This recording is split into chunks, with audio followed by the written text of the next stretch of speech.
hate. No hype. No fear. We are TFR. Frequency Radio.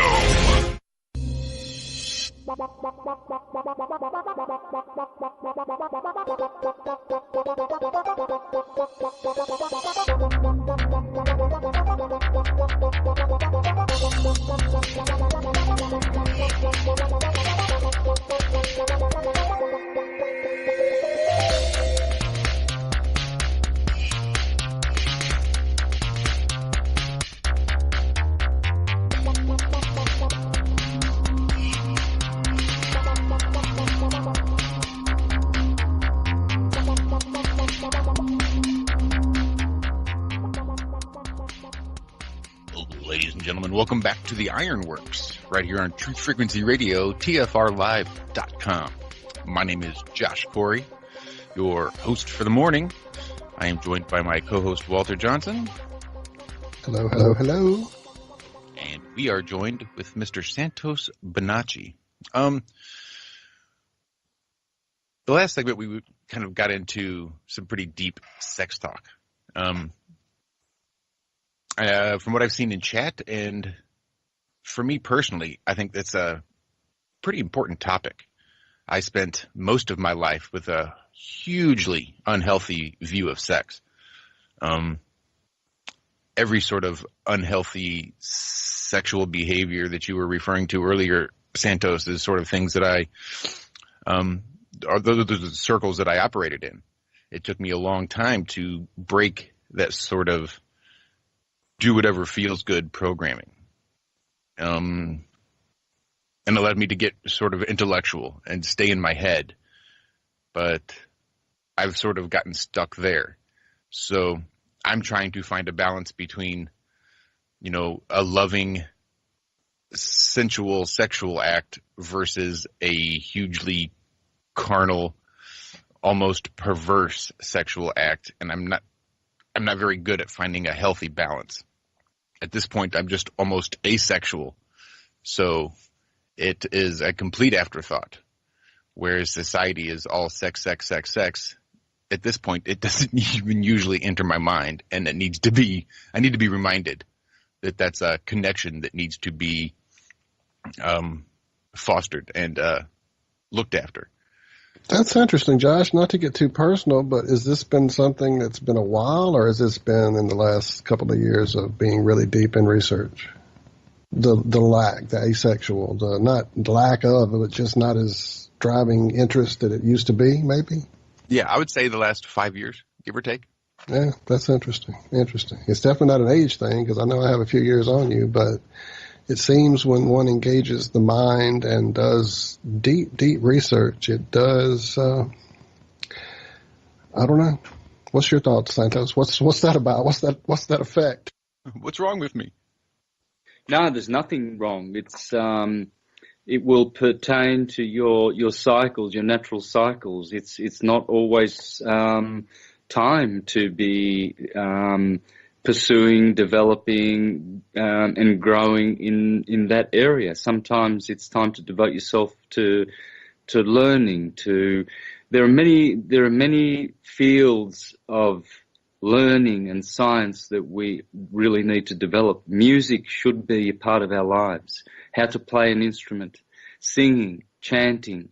There's many modalities of pure practice that makes the philosopher, the alchemist, perfect, to transmute everything that is deficient and lacking in the individual. This is salvation. This is raising the Christ, because we are already Christ. Everything is Christ. Everything is Krishna. It's all from the one source. Ultimately, we share that one ultimate higher consciousness, and then we are all individuated on this plane, and we're blessed with individuality and individual souls, which is called the Jiva Atma, and we can retain those forever if we keep pure and return to our unconditioned glory. We have come from a glorious state.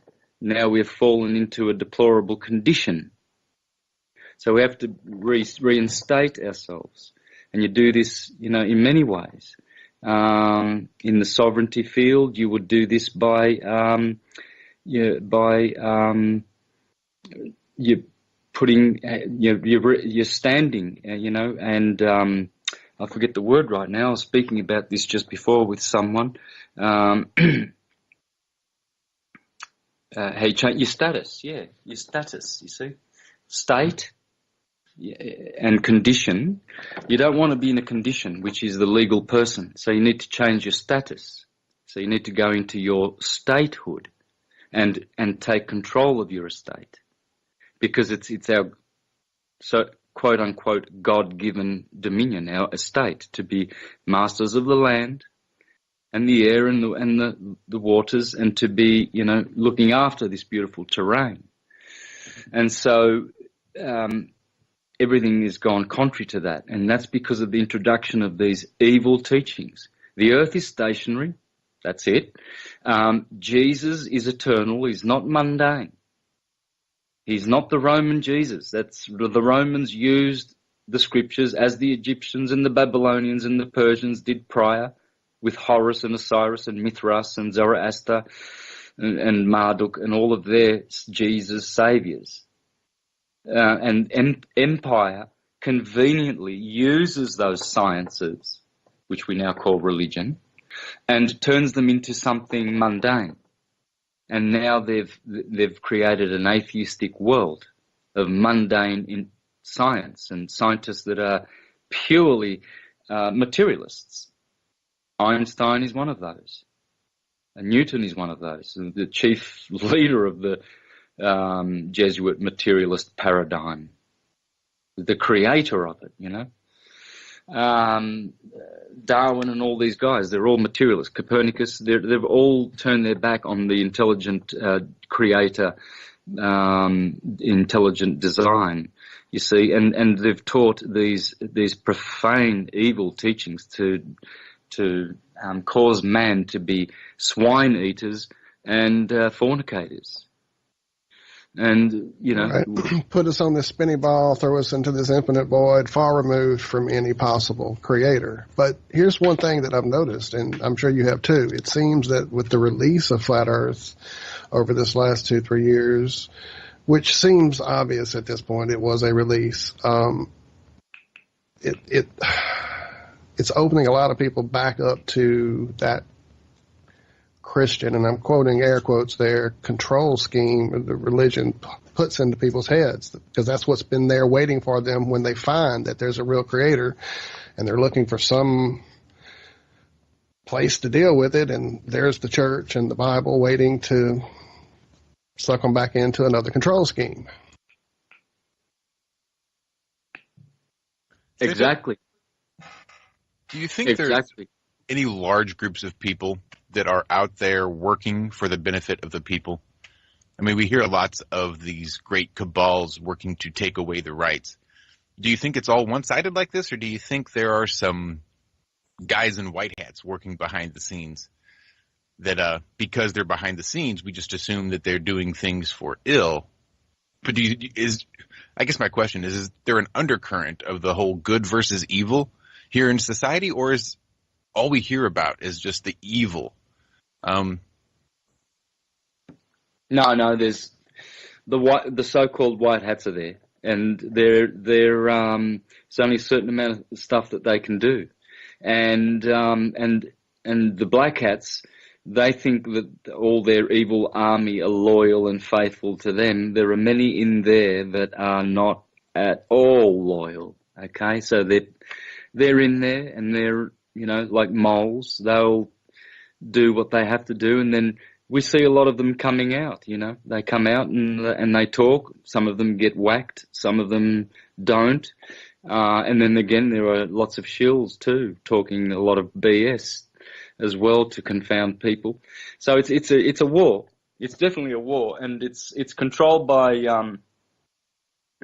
entities that are not let's call it of this plane, or that we see anyway.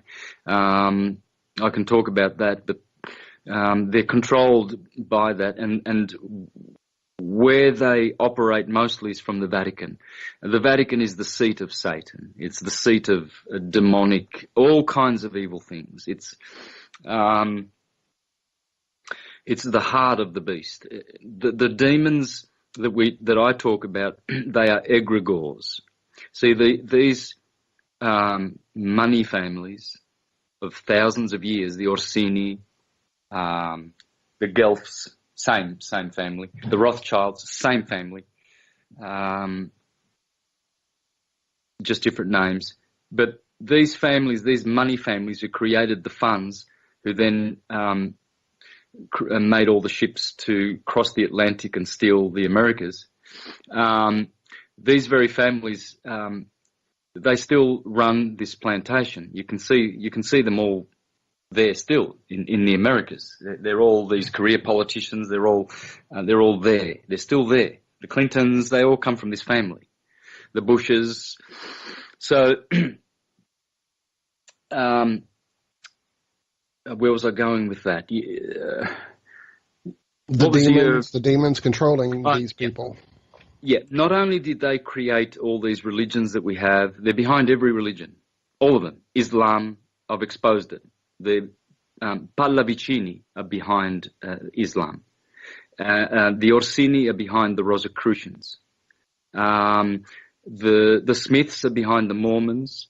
The Russells, along with the Russell Trust family of the opium drugs, they're behind the Jehovah's Witnesses. I can tell you all these families, which church they operate and which charitable organisation and corporation they operate. Well, these families, not only did they create the funds to set up this world system, they also created the demons, the egregores. So what are they? Well, they are emotion forms and thought forms created by demonic families. So a la John Dee, when he invited, and Aleister Crowley, when he invited entities to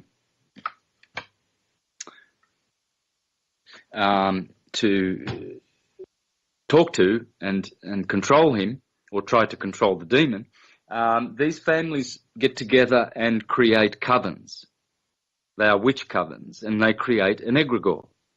And they know all the rituals. They have all the magic secrets and everything. They've got all the how to create egregores. And so you could say that the demon of the Vatican is the demon who wants to control the whole world.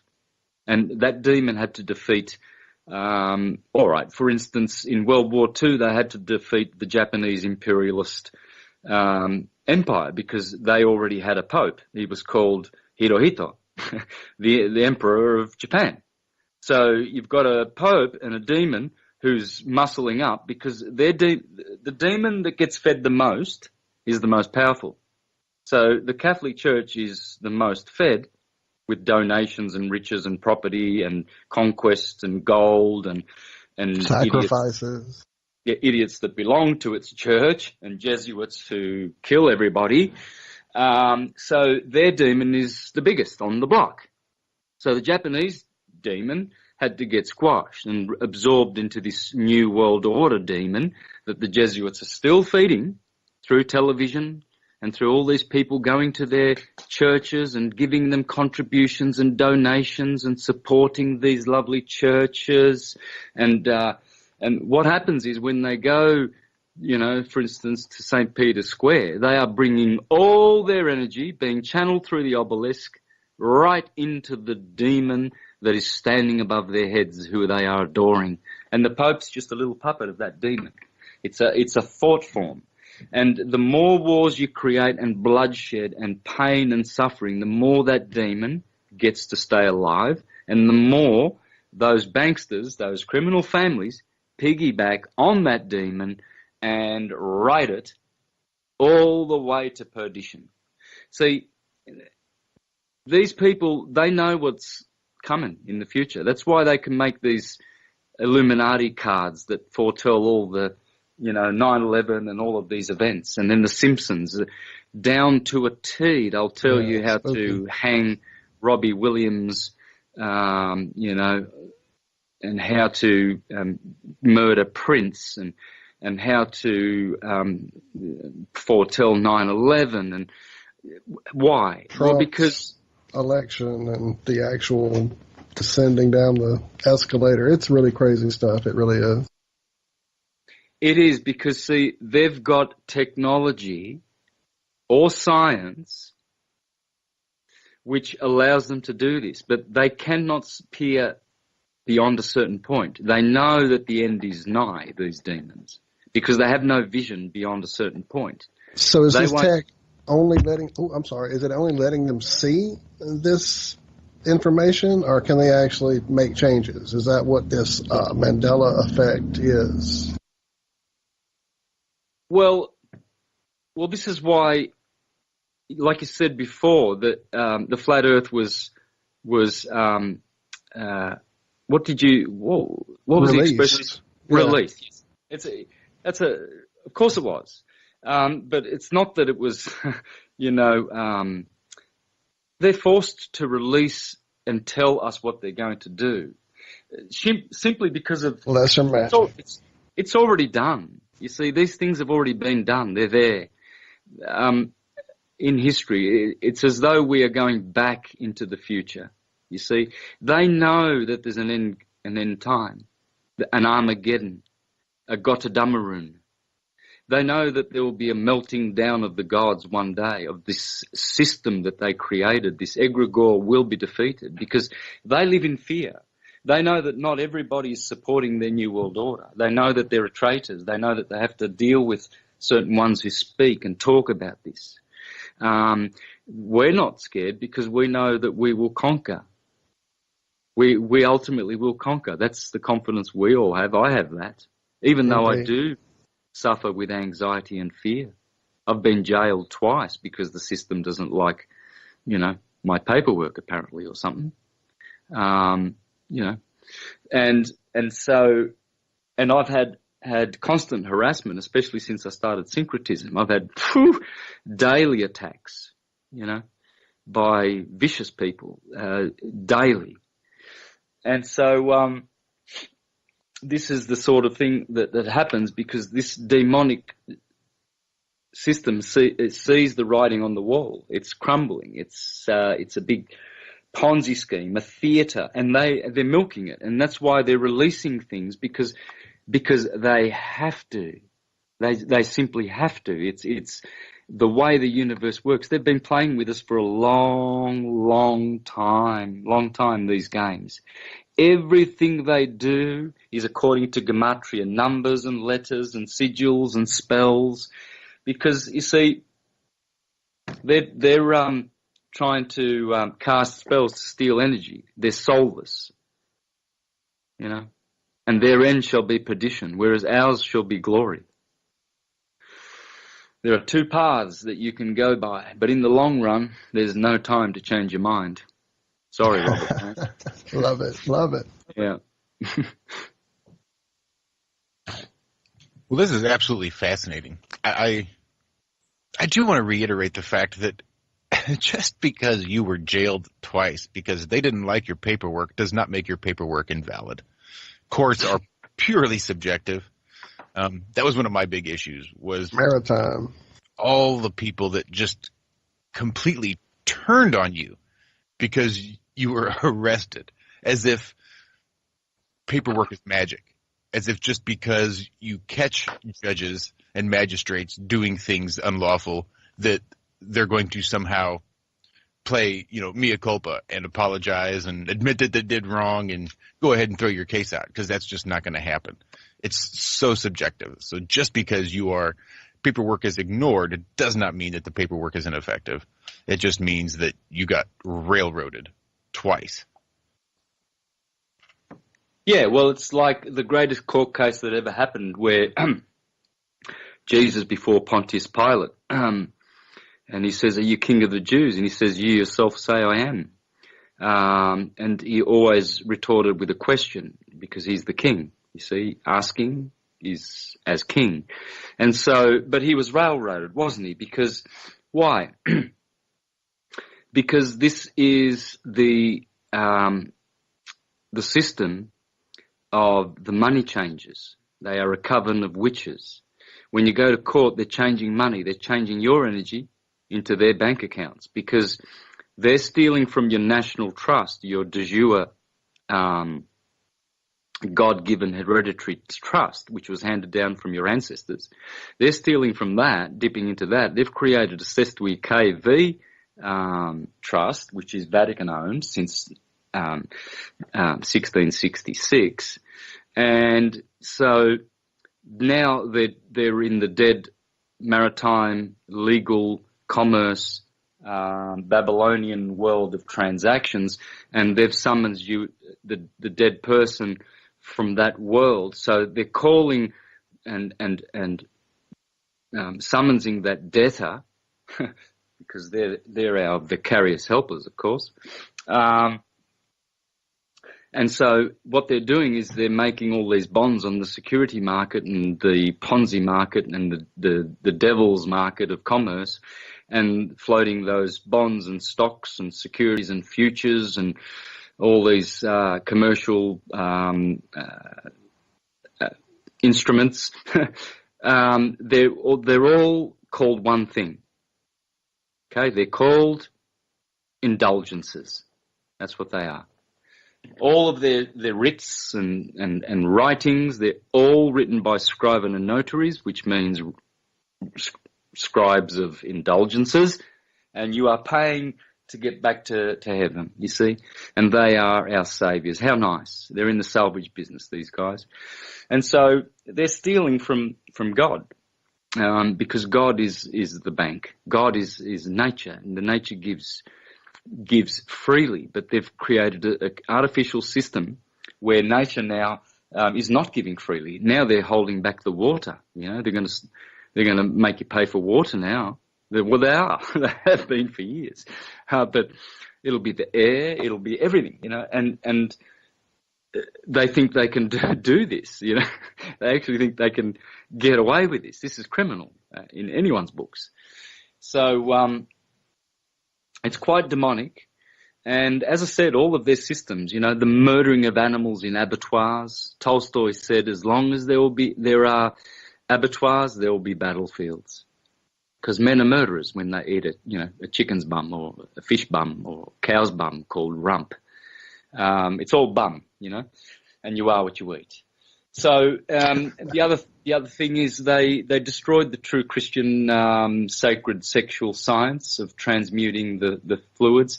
The only marriage in this instance, precisely, the creative forces of nature come to serve as a means for the creation of a new being. When the couple allow themselves to be carried away by carnal passion and then commit the crime of spilling the semen, those luminous forces withdraw. Their place is taken by luciferic forces of a blood-red colour, bringing quarrels, jealousy, adultery, tears and desperation to the home. This is how homes which could have been a heaven on earth become true infernos. Whoever does not spill the semen accumulates for himself peace, abundance, wisdom, happiness and love. With the key of sexual magic, one can put an end to disputes in the home. This is the key to true happiness. During the act of sexual magic, couples are charged with magnetism. They magnetize each other. The pelvis of the woman pours out feminine currents, whilst the breasts give off masculine ones. In the man, the feminine current is rooted in the mouth and the masculine in his virile member.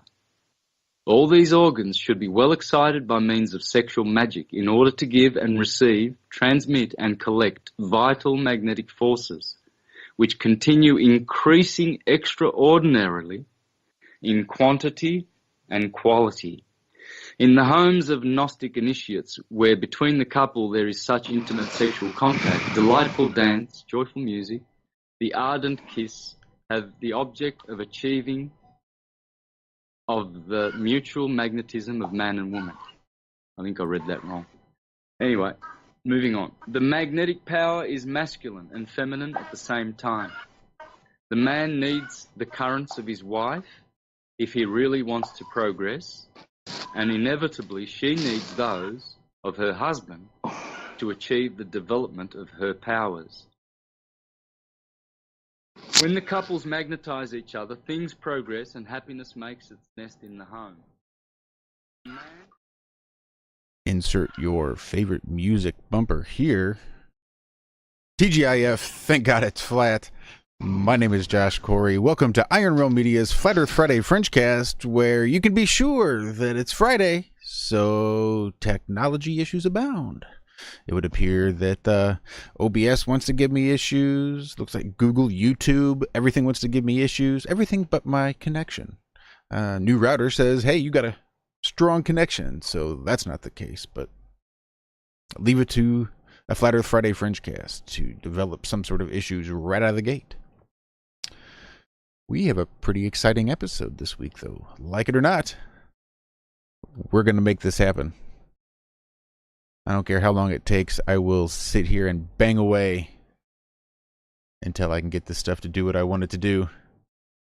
That being said, we have a pretty full house today. Let me just jump right out of the gate with Walter, my co-host from the Ironworks on Truth Frequency Radio, to which you were just listening from an episode from last year. That was actually 12/29/2017, just a few weeks ago. But really, it sounds cool when I say it that way. It does sound nice, like we've been doing this a while. Hey, we actually have. Well, yes, Josh, it's been a great day. We had a good morning, and our friend Adam joined us finally, one of the fellows here from the realm. Adam, how are you today, sir? Yeah, I'm all good. I finally got on, didn't I, after a while of chatting in the background. Yeah, it was good fun today, guys, and finally broke my duck for the first of many, I hope. Nice. Well, we had a good morning. Glad we are going to have an amazing afternoon, evening, wherever you are, guys, across the plane, whatever time of day it is. We're about to have a great show, but let's say hey to everybody else. Our resident Australian, Rob, at Rob_Freddy on Twitter. Rob, how are you doing this week? How's work been going? Yeah, no work. I'll be back to work on Monday. That's right. I forgot you were off. Now I've got a rooster behind me. Can everyone hear the rooster? I got a new rooster next door. I hear a cock, all right. I'll do some damage to that rooster if it keeps going and waking me up in the morning, I tell you. It'll be nice lunch. That's right. Tasty. Yes, no, all good here. Awesome. Except I'm going back to my slave job on Monday. Gotta have those life yep. credits. And now our resident Canadian, James, the Full Armor OG, putting out videos back on the regular. James, how are you this week? Hello, everybody. I'm doing well. Thanks for the intro, Josh. It's good to be here this week, and I did put out a video, and not surprisingly, it's doing very well already. I wonder why. Is it doing well? Good. I've not checked on it. It's very, very good numbers so far, and it was just really good for me to re-listen to it, just to hear how calm you were and how. Yeah, you did a great job again. So we're gonna have to. In all honesty, it's probably the best phone call I've ever heard. Yeah, someone of that sort of genre.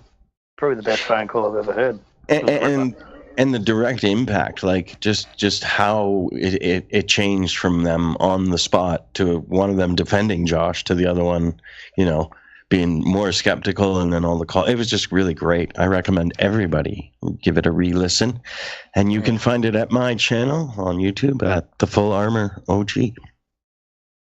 And not for nothing, you can also find it on Iron Realm Media's channel. I do have a version of it up here. I've got a little playlist started of the appearances that I managed to make here in St. Louis local radio station. The video James is talking about was just sort of how I dipped my toe into sort of broadcasting as to sort of where I am today. Just in defense of the flat earth to my local radio station. And that just translated into some in-studio appearances and then kind of a weekly thing on Tuesdays for about 6 months, doing Paranormal Tuesdays. So there's a playlist somewhere. It's like Iron Realm Media Outreach maybe, or I might even have it on a 97.1 separate playlist. Go check our YouTube channel and check our playlists. Before I get to our guest, that reminds me, YouTube, in all their wisdom, has agreed to change things up again. So now apparently, if you want to monetize videos, you have to meet some criteria. And as it stands now, we are about to lose our ability to monetize our videos. Apparently, the new criteria requires you have 40,000 hours worth of watch time and at least 1,000 subscribers. Now, we've got the 40,000 hours worth of watch time in the bag. That's nothing. I mean, that's not the issue. The issue is we're still 40 subs away from hitting the 1,000 mark. So we're going to lose our ability to monetize over 40 people. Now, Walter also has a YouTube channel, and he is 60 subs away from his 1,000 mark. So if you are not already subscribed to Flat Earth Head, run over there, hit the subscription button real quick, hit the little bell for the notifications, and come on back over here. Make sure you subscribe to our channel. And just so everybody understands, the monetization issue of this isn't the issue. We've made all of like $20 all told, I believe, in our life on YouTube here. It's more about the search engine optimization that then becomes, they take that's part of the whole YouTube partnership. That's the monetization. That's how it all works, that you start getting recommended and you start having your videos listed on other sources outside of YouTube. That's the issue for me. I mean, like I said, we're not making a living by any means. In fact, we've never even looked into how to accept any kind of payment or get that money. We're just worried about the search engine optimization issues with this whole thing, because as soon as they take our partnership status away, all that pretty much is just, it's going to be word of mouth from that point on. You're not going to have full access to those tools or those. You just won't get listed in other places. So that's what it's, again, a way for them to limit the people who aren't making the big money for them with all the drama and the et cetera. There is that one, and I'd like to put an appeal out because I'm only 967 subscribers and 40,000 hours of content away from being able to monetize. So if anybody could help me, Adam's channel and get on that. But yeah, it was just a shock to hit that email this week and see that there's like, really at this point? And I mean, and my channel's been sitting there for going on 2 years, just doing its little thing, making its little notch, planting its little seeds. That's really all it's been about. And one more way for them to limit access. So that was just a little bit of our housekeeping. Right. All right. Enough crying. Right. Let's get on to this amazing guest. Rant. So I just wanted to add, though, unfortunately, you're fighting a little bit more than just 40 subs in both cases. When I was struggling to hit a number, I'm not going to say it now because who cares? But that number took forever. And I know that your number is a benchmark number too. Like it's a new level, like 1,000. So they kept minusing people by the day. See, I thought my numbers dropped this week too. I thought they went down. It was like, so it's literally like, they're subverting on top of it. You're literally like probably 200 subs away for real. Well, big shout out to Dan DeLion, who's our newest sub. So thanks very much for that, Dan. All right.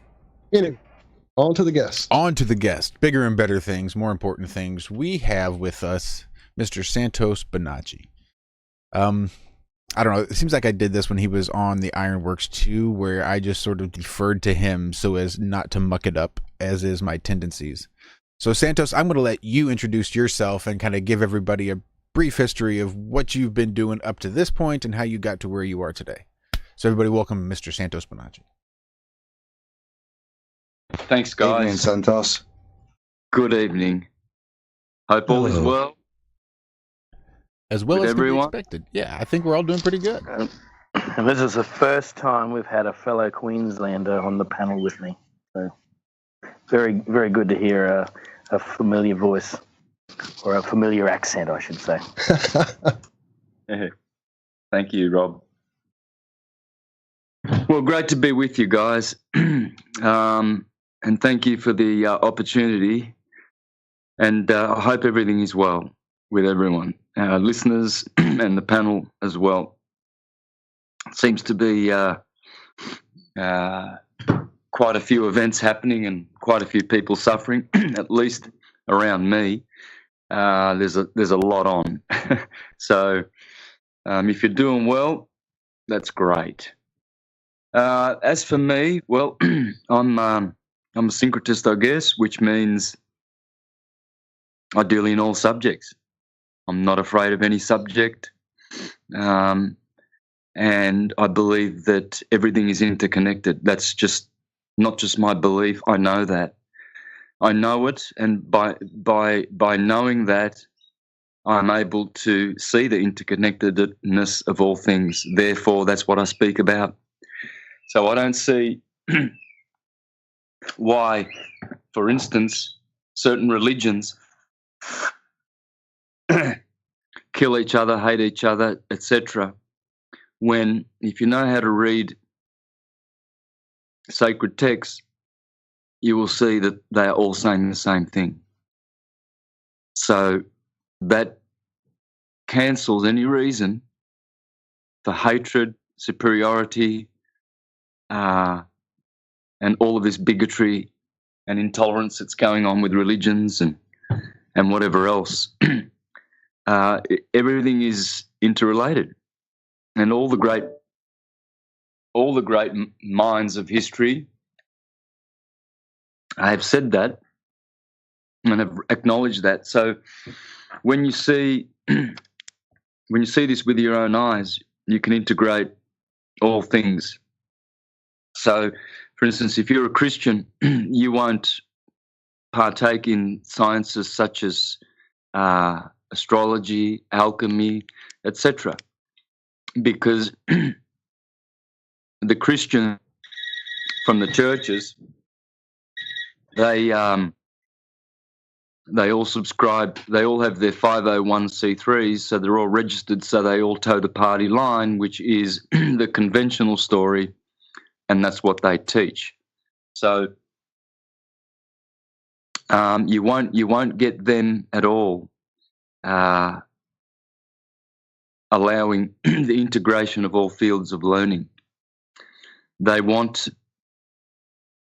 monopoly. They want control over learning, you see. That's how the institutions work, and that's how certain entities who control those institutions control the masses. What people need to realise, the masses, is that that there are actually private groups, private interests, international interests, who own and control all the media, all the education, all the books, libraries, etc. So my work really shows how easy it is to rise above that limited thinking where you will be controlled and understand all things. And it's quite simple. The way to do that is hiding under our noses. We are predominantly a flat Earth show here at Santos, so be good to hear your position straight up on that subject, if you could. I was just going to ask that as well, and just for my knowledge, James here, Full Armor, if you could tell us how you came upon flat Earth and what your story is, and where you sit now, like Rob said, that'd be awesome.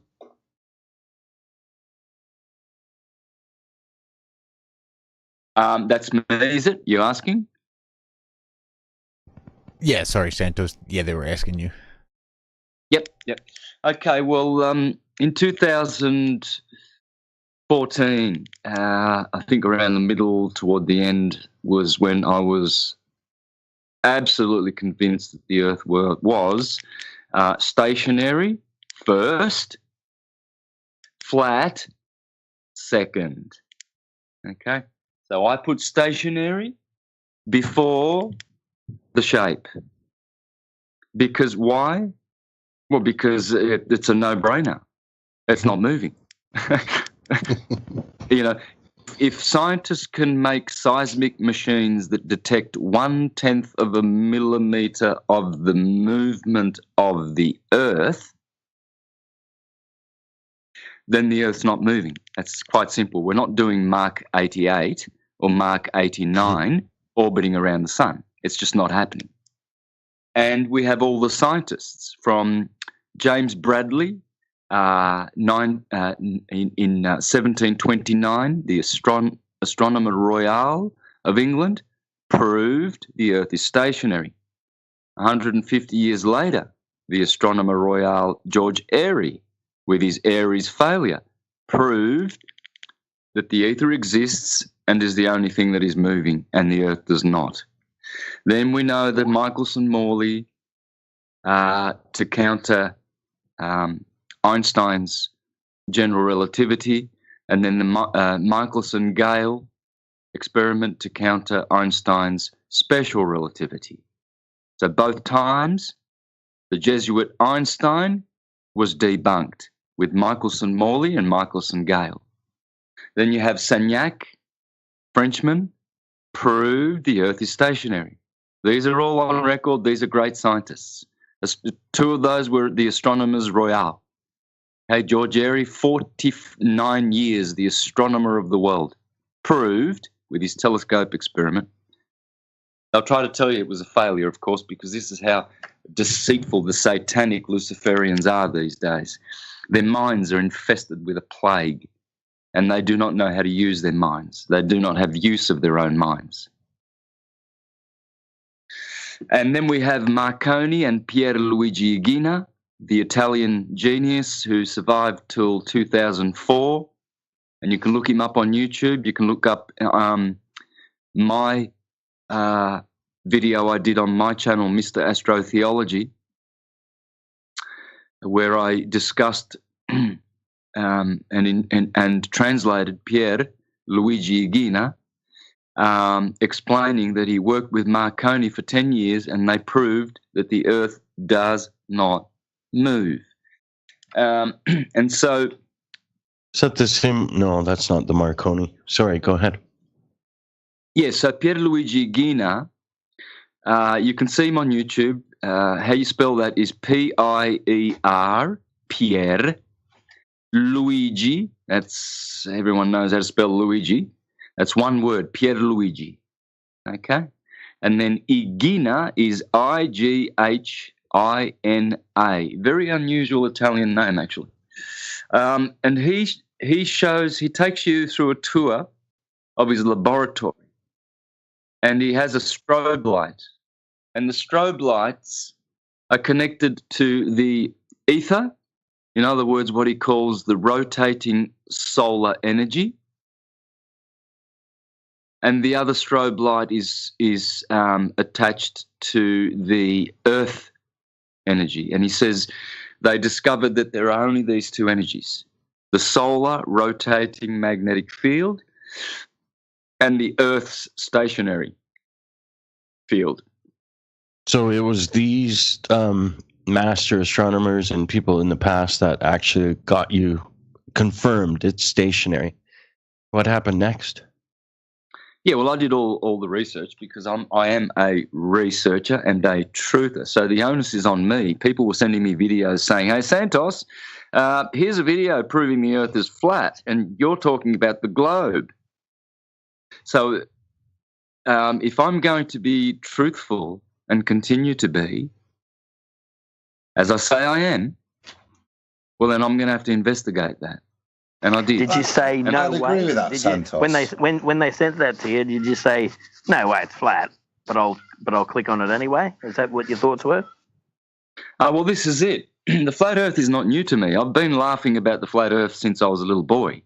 I was raised a Jehovah's Witness, and I was quoting Isaiah 45.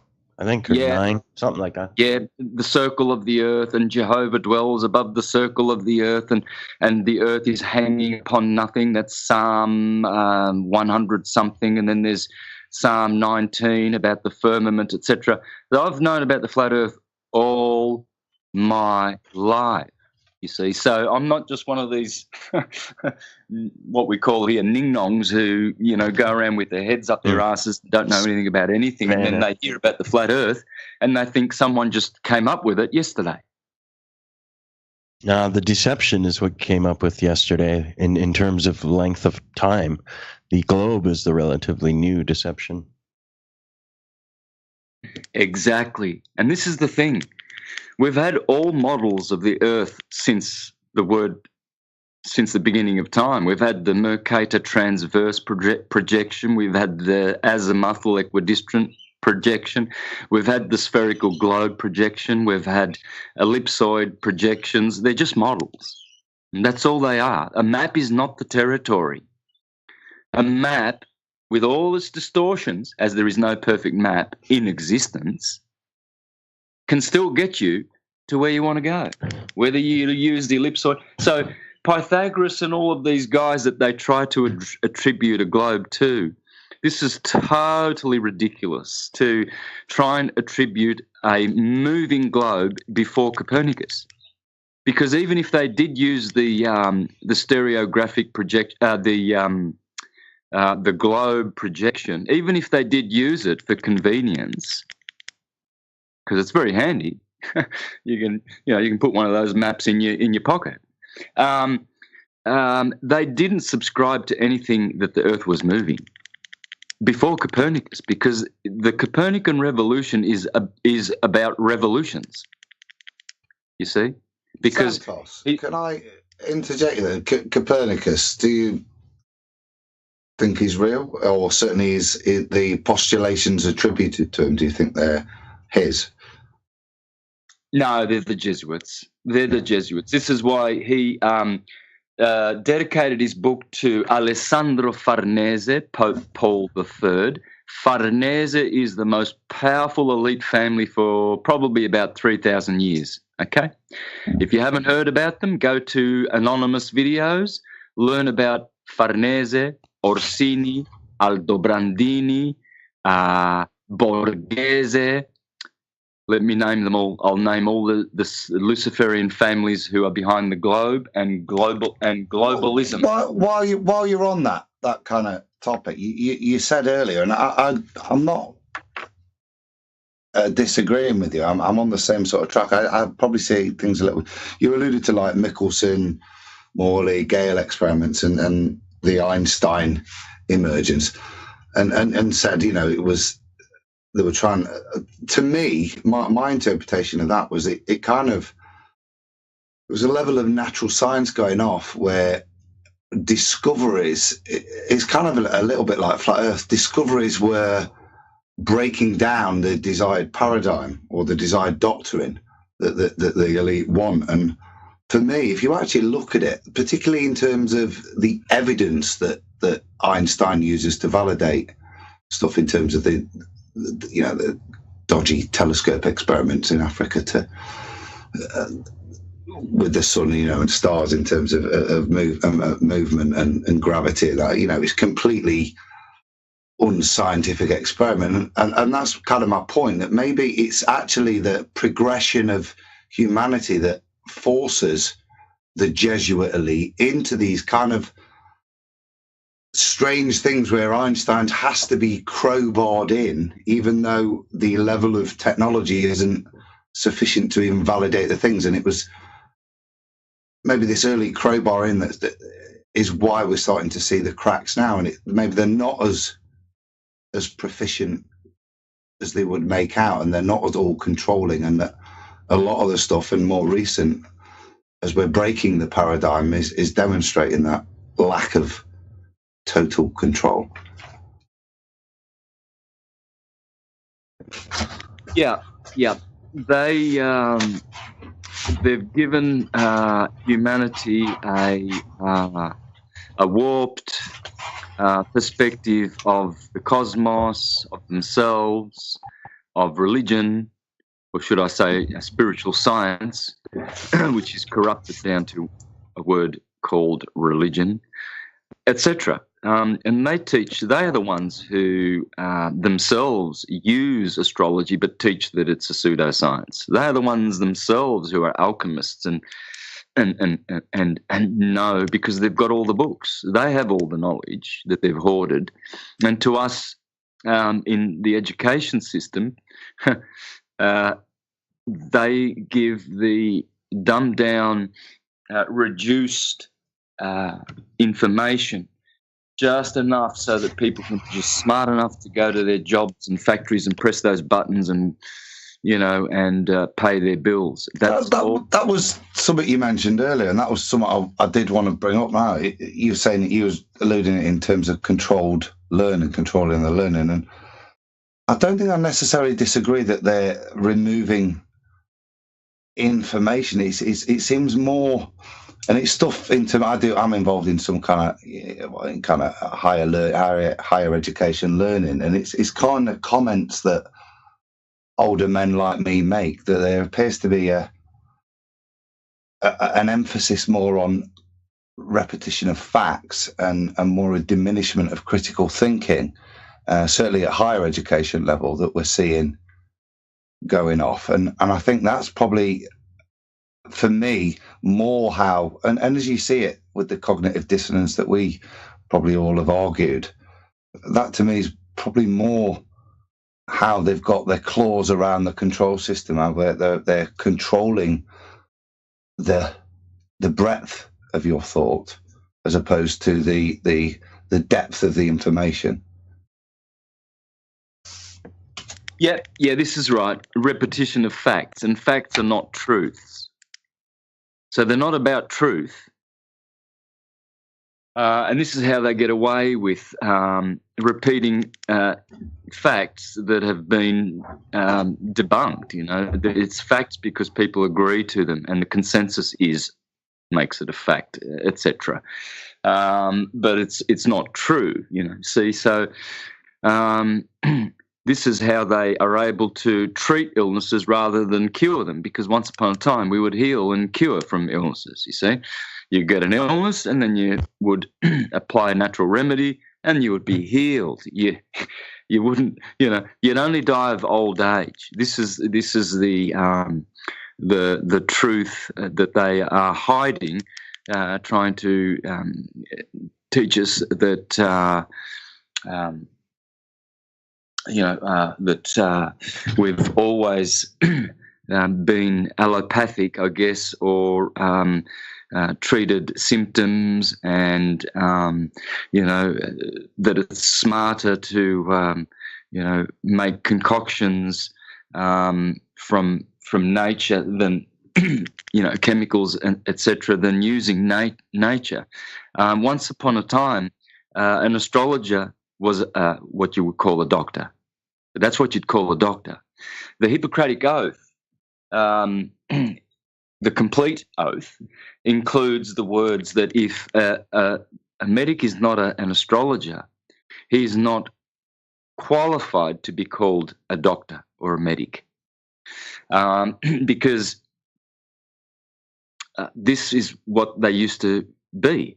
And so what they would do was administer herbs according to the weaknesses in the birth chart.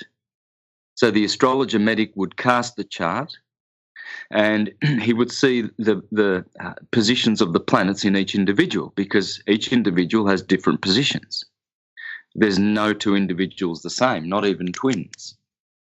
Okay, so and the variance of a degree of say the moon, for instance, between twins, 5 minutes between twins, being born. Santos, I hate to pull it back to flat Earth, but actually, in terms of that kind of astrology and its interpretation, how has it affected a lot of this stuff?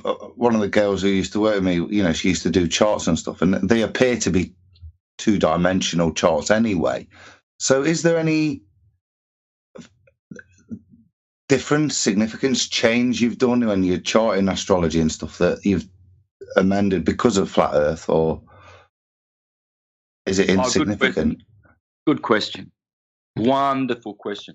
And it goes back to how I became a flat earther. And I was saying that I've known about flat earth for all my life. And I don't know how many times I knocked on people's doors of various denominations and rather adroitly using scripture to prove that we live on a globe as a Jehovah's Witness for 30 years. So in 2014, when I became a stationary flat earther, then that was just, 5 decades of me finally coming to these many aha conclusions. Because as I've been a very, very vociferous and promoter of astrology for many years now, I've always based astrology on geocentrism, because all astrologers do. There is no such thing as heliocentric astrology. It does not exist. And if anyone talks about heliocentric astrology, please run away, because this is totally coming from the Copernican Jesuit mentality. Of course, I didn't finish that. Copernicus dedicated his book to Farnese, Alessandro Farnese, in 1543. The Jesuits were founded in 1541. Okay, so both these globalist organizations and global theories began at the same time. Okay, and it started with the Borgia family and the Farnese family, the globalist conquistador families who conquered the Americas. They are now called Rothschild, Rockefeller, Windsor, Morgan, Schiff. Okay, they all come from the same families, these two families. Orsini, 3 families: Orsini, Borgia, Farnese. Okay, Macon. So, Macon, is there a Macon in there too? Which? That's our buddy Adam's last name here. Yeah, my name means man of the field, not satanic rapist. So I'm all good. Yeah. So astrology is geocentric, and if you go to my presentations, my first ones that I released in early 2011, you will see me using the Copernican model in my explanations, but always at the same time using the Ptolemaic model. Everywhere, in every single presentations I've done, I have used the Ptolemaic model, but explaining it, thinking, wow, aren't I smart, with the Copernican globe teachings. Now, why was I doing both? Because supposedly Copernicus debunked Ptolemy. So the Ptolemaic model is geocentric and astrologic.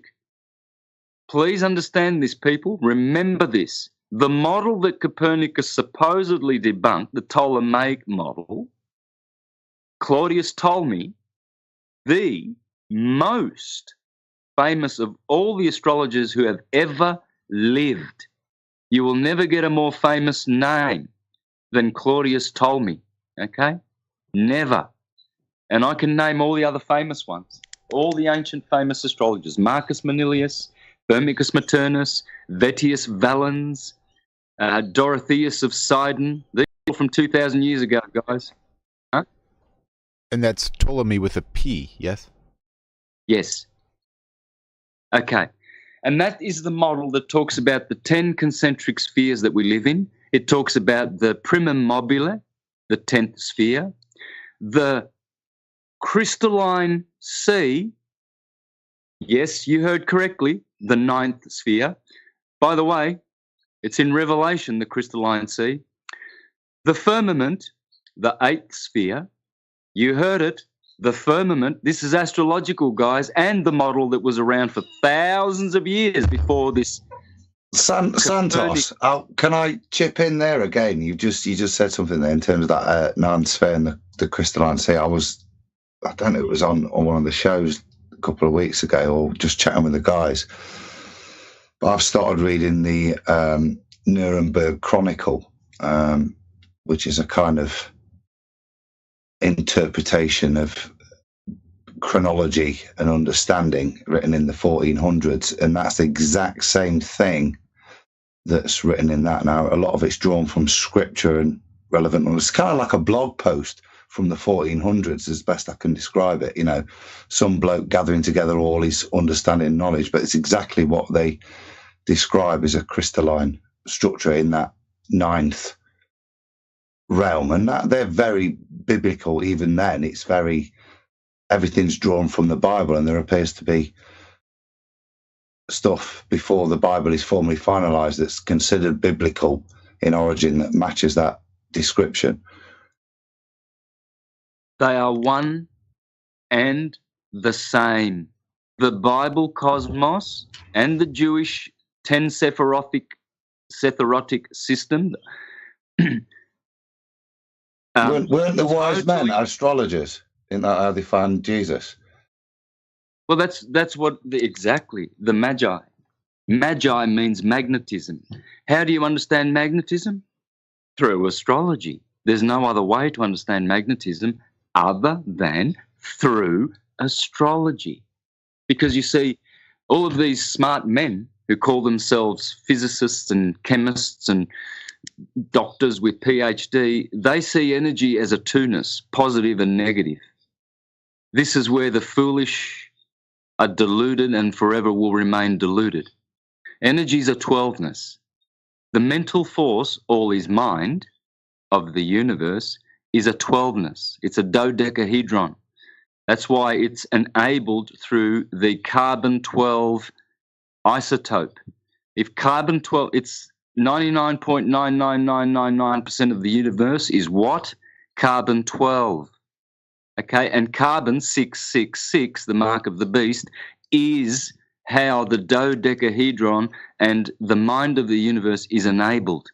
Energy is a 12-ness. And physical energy is a 7-ness. It's an octave. The 7 colors of the rainbow, the 7 chakras, the 7 diatonic musical notes, the 7 days of the week, the 7 visible planets, the Septicana cave in your chest, which is your heart of 7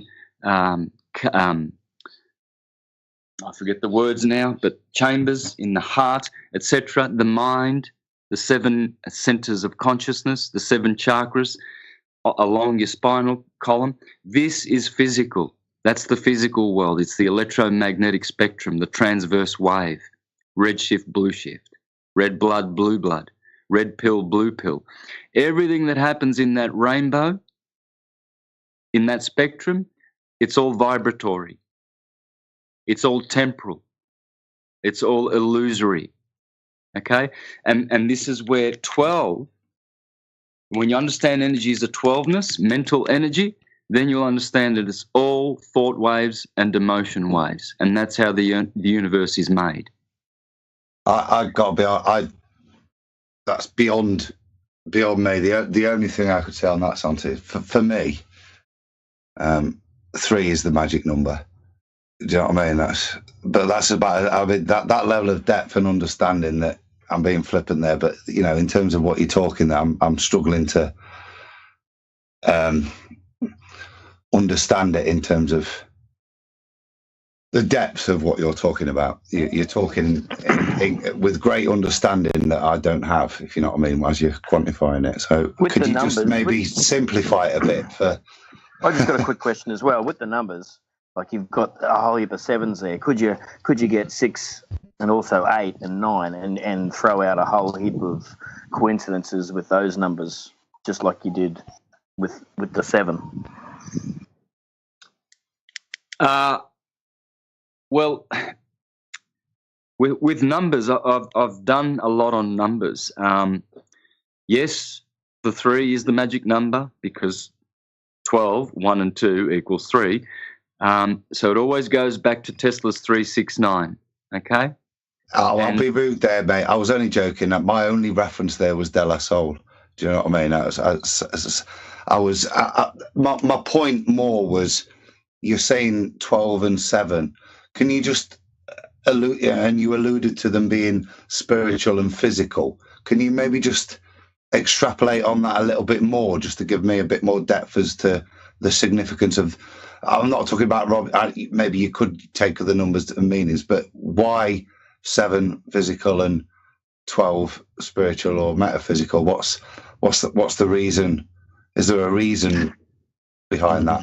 And even if you can remember before that too, just a little more general, it's really deep already, Santos. Sorry to say that, but if you can kind of back up a bit and give us a little more of the flat Earth basics, maybe, and then get into some of the deep stuff. Well, I was going to say earlier when you started talking about how the geocentrism just makes more sense for the astrotheology part of this, the astrology part. When you bring the stars you bring them back from bazillions of miles away and really close into the firmament, then they could actually have a frequency, phenomena effect to our vibration, our frequency. Could I get more basic than that, Santos, actually? When I was, the question that kind of started this off was in terms of models of stuff. And I can imagine back in the ball days, be it geocentric or heliocentric, your imagination is still spheres of matter having an effective influence. How has that changed now? Are they spheres of matter? Are they pulses of light, stores of energy? How do you perceive it, and where, in terms of physicalness, do you suppose they operate? I know you kind of got into that in terms of level 9 crystal and so on, but I think that's more flat earth relevant, because I think that level of ancient astrology is actually starting to have a significance, and I'd refer that to some of Chris Monk's work that I've seen in the past week or so, and I think that is, how do you see it now? The actual makeup of what you would have considered the solar system. Yeah, well, of course, astrologers have always used the geocentric system, and that's what the birth chart is. You see, the Earth in astrology is stationary. That's why you have this cross in the middle of an astrological chart, which got the ascendant, the MC, the DC, which is the descendant, and you have the IC, which is the midnight point.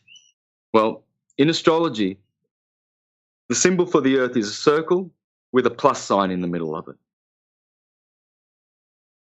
And that is alchemy as well, and in all fields of knowledge. That's the symbol of the Earth. That means it's stationary, guys. If it had a multiply sign in the middle of it, so you turn it 45, if you just turn it, the circle around 45 degrees, now that plus sign becomes a multiply sign. Now it's dynamic. That means it's moving. That is not the symbol of the Earth. The symbol of the Earth is a circle with a plus sign in the middle of it, touching the circle, okay? Now, and that is what astrology is based on. It's based on that circle with that cross in the middle of it, pretty much like the Celtic cross. That is the science of astrology, showing you that they know that the Earth is stationary, because that circle is what? It's the ecliptic. And the stationary point, the horizontal member of the cross, is the horizontal level plane Earth. Because why? Because astrologers call that line from the MC to the DC, they call it the line of the Earth. Therefore, the Earth is flat and stationary. The vertical member of the cross, that is what they call the meridian. As the sun goes along its azimuth every day, right ascending. Once it reaches the midday point, that's what you call the summit or the apex, the MC. Okay, so that's 90 degrees along the azimuth, or it's called right ascension of meridian. That's what astronomers call it. Okay, so that's that point there, and the midnight point. So noon and midnight. That is the vertical member of every cross you see on all churches throughout the universe, showing you that the Earth is stationary. Now, I'm going to get to explaining why astrology works on a stationary Earth as well, and can only work on a stationary Earth, and how it does. Okay, so, but the numbers, I'll just finish with that, because what I'm saying is that when you went to a doctor in the past, the doctor was an astrologer. That all changed with the Jesuits, and they witch hunted them and started the big pharmacratic inquisition, okay, to drug people.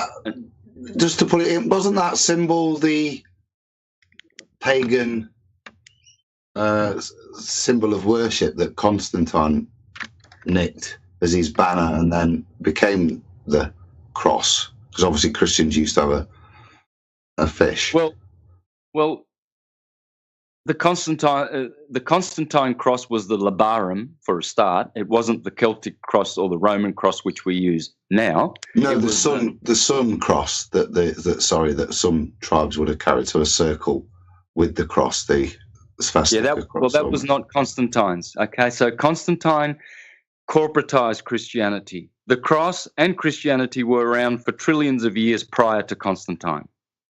Okay, I say that because forget about timelines, people. All the Christianity we see today, we think is based on a historical figure. That's a lie. There's never been a Jesus historical.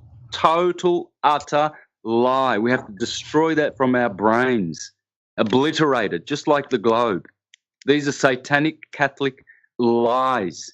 Jesus and Christ are archetypes of God that have been around forever, just as the cross has. I've proven that in my presentations time and time and time again, with many references to many great works proving that all Constantine did was just corporatize Christianity. Okay? Proving, and you can prove that because his nephew, Julian the Emperor, Julian the Apostate, destroyed his corporate Christianity 40 years after Constantine died. Okay? Before we get on. So, go on. So they murdered Julian. Julian was one of these elites, and he brought the world back to the pagan astrological true way in Rome of sun worship and sun healing and doctors being astrologers and understanding energy being a 12ness. So you can check my video on Julian the Emperor on my YouTube channel. Please, guys, it's one of the most important videos I've ever done. Julian the Emperor. And learn about him because he was the last pagan emperor. And he wrote books about astrology. And he wrote books about the sun and Helios. All Constantine did was just corporatize Christianity and perpetrate the lie that the Julio-Claudian dynasty did in the 1st century, then the Flavian dynasty did in the 1st century, then the Constantine dynasty. Julian exposed this Jesus BS lie in his book Against the Galileans. And in the first words in that book, he said, I, because I am Emperor of Rome, have come to access the true history of the world and have come to learn that this sect of the Galileans is a nasty little Luciferian, lying, deceitful, satanic, murderous cult. And he exposed all of his elite family for 300 years for making this bullshit story. He exposed them in one fell blow. And the book, I have the book in my library. What were you saying, Adam? I was going to say, you alluded to history there and used timelines and that, and without getting into specifics of history, I mean, for me, one of the things that I was researching before Flat Earth is the falsification of history and the complete addition of hundreds, if not at least 1,000 years, certainly of the modern era, post-Christ, as it would be cited. So I always struggle with definitives in this, both historically and also probably more important theologically. I mean, I engage with people who are Christian and hold dear the truth and would swear as hard that they know the definitive truth. And certainly for somebody that sits in the middle, Santos, for me, I take the assumption I'll find this out when I'm dead. I'm quite happy with going to my grave with uncertainty on those things you talk about. And for me, it's things that are personal. Those, do you know what I mean? If those sort of certainties, I kind of think's for not necessarily in terms of debate in terms of other things, and conversely would use that with what you see with a lot of Christians, where their scientific theology is backed up by doctrine as well. I kind of sit in the middle of these kind of very strong opinions, because I have none myself in terms of that level of definitiveness. And yeah, end my run on that. No, I can really appreciate that, Adam. I'm kind of the same way. I love hearing everybody's passion about the things with which they speak, and sometimes I wish that I could speak with that sort of definitiveness as to what it is that that I know deep down for certain, but that I can't necessarily point to. Unfortunately, I'm stuck without that as of yet. In a way, mate, I wish I had it. It's kind of what you're searching for. But like I say, but for me, it's something that I've kind of figure I'll get when I'm dead. Do you know what I mean? It's hopefully, yeah. That's probably my knowledge of what I know, if you know what I mean. I tend to agree too. I think it's a very personal thing. Like for me, Jesus is my Lord and Savior. I mean, I would ask, who's yours? But that's going to be like, that's, everybody has their own thing. And I think that I also agree with Josh. I love that we get to hear all of these viewpoints. And I just think it's great that we can all share different ideas here. If I look at it, James, like outside of a Christian perspective, because I was brought up in a. I'm not Christian, by the way. I don't consider myself. For anybody who is Christian as well, I often hear a lot of criticism of Christians, and I always confuse with that, because I've researched when you start on journeys, you look at other religions, Islam, Buddhism, etc., and then for me, got to kind of New Age stuff and the law of one and alternative philosophies. And the biggest critics of Christians that I see are New Agers. And the philosophy that I got from New Age is that everybody has their own journey. So if God, whether he be Christian or not, has decided to give a Christian journey for people, to me, it's something that it isn't something to challenge in people. I don't tell people that their beliefs are wrong. I'm a bit maybe New Age in that. I wish I had a defined journey. is probably where I'd end it.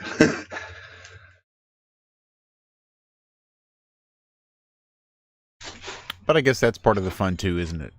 Finding your own path without necessarily knowing what that path is going to be.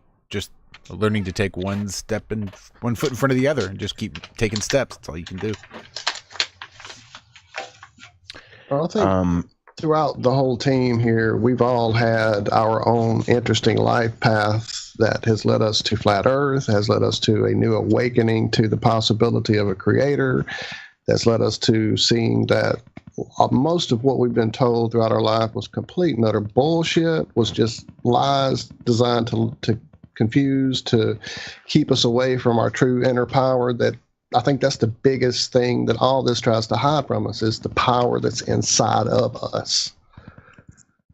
I think that's the point. Actually, look at the diversity of opinion that's here tonight, and none of that matters, because actually we're meeting here because we all believe the Earth is flat, which is contrary to what we're being told. Yeah, you know what I mean. That's the beauty for me of Flat Earth, and why, with all the conspiratorial stuff and things that showed me the truth, it's the one thing I engaged in more, because it is actually transcendental of all of these beliefs, etc., because it's based on reality. What I think observable. we all believe it for different reasons. Where Santos, he goes, he can go back and read a book from 500 years ago. I can't really do that. What I like to do is go out there and get a camera and take a photo of an island that shouldn't be seen, and that's my proof. That's how I know it is. I can't read a book from 500 years ago. Santos, why would you believe that book from 500? After all the things that we know, people lie for agendas. Why do you believe those books that from so long ago? And I'm not saying before you say they're right. I'm just before you answer, Santos, those same things that support you, Christians see in their scripture, and that's what I'm saying. It's unifying, because actually Christians will use it to prove to them that necessarily that scripture is fundamentally true. But the one truth is the earth is flat, and we should maybe unify behind that. And instead of what maybe we're seeing in the greater community at the moment, where we find great solace in identifying with the very minutiae of differences that we have. But, we all believe the earth's flat. Yeah. Your moonlight experiment, brilliant. Your curve map, brilliant. My pictures of things that shouldn't be seen, and the guys we had on last week with seeing Ireland from England. Wasn't that outstanding, man? Picking up enjoying buildings. that. Picking up buildings. Structures from 100 miles away or whatever it was. It was unbelievable. The trolls are backflipping on that one, trying to... Should we get onto that and ask Santos that, rather than any more theological? And Santos, have you seen the pictures that Anthony Riley took and has been debated on Nathan Oakley's channel? It's then been analysed by Ranty and then modelled by Chris Monk. And for me is probably I'll be honest with, the best collaborative community pulling together of people that aren't a group like us guys at IRM. Do you know what I mean? To actually come together and give a proof. I don't know if you've seen any of it, Santos.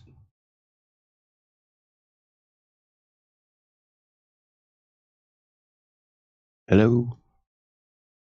Uh-oh, did we lose him? Hello? Ah, there he is. Yeah. Sorry, guys, what was that? I'm not doing that again. Have you seen the Isle of Man footage, Santos? No, I haven't. No. Yeah, our buddy Anthony Riley took some footage from St. Bees that obviously shows the Isle of Man 16 miles away. But in addition, they've determined with, oh my goodness, you have to see the way they've vetted this information, but basically you can see Ireland from England easily with this footage, which is well below what should be there curve-wise on their ball. So it's been vetted, it's been debated, landmarks have been pointed out. It's pretty amazing footage. And just highlighting what Adam said, the team that they pulled around to extrapolate the data and then present it in a good way, they've got some people from different backgrounds that all came together really well. You should wait till you see the guy with the AutoCAD. It's incredible. And people with different agendas, do you know what I mean? And putting those aside, coming together, heading in different directions, doing different things, and collaborating to put together, for me, what I thought was a really, really good proof that other people can use and cite and quote, because for all the criticism it's getting, and I'm trying to review it, I'm struggling to find any real criticism. I'm seeing juvenile arguing over minutiae. I don't know about you. Well, you're kind of following it a bit more now as well, aren't you? But for me, it's not. It's descending a little bit, if anything, into an acceptance from the ballers that they really can't deal with the evidence that's put in front of them. Mm-hmm. It's going to make our Pontchartrain Lego video a lot easier too if we keep getting these victories from the this outstanding proof. Like, it's literally one of the best. It does make it hard to argue with 140 miles of Irish Sea. That's for sure. Santos, have you got into the physical proofs before? You done any of your own sort of stuff before? I've done tens and tens and tens of shows and videos with lots and lots and lots of proofs. Yeah. Yep. That brings me then to my next. What's your favorite, mate? Yeah, that was me. Which one resonates? Pre-prepared question. What's your favourite proof? We have to ask everybody that one. In terms of flat.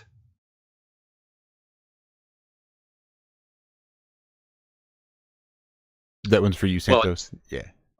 Well, I just I go out to the beach and see that it's flat. The eyes. I go up into a plane and I look around 360 degrees. The horizon comes up to my eye level. Therefore, it's flat.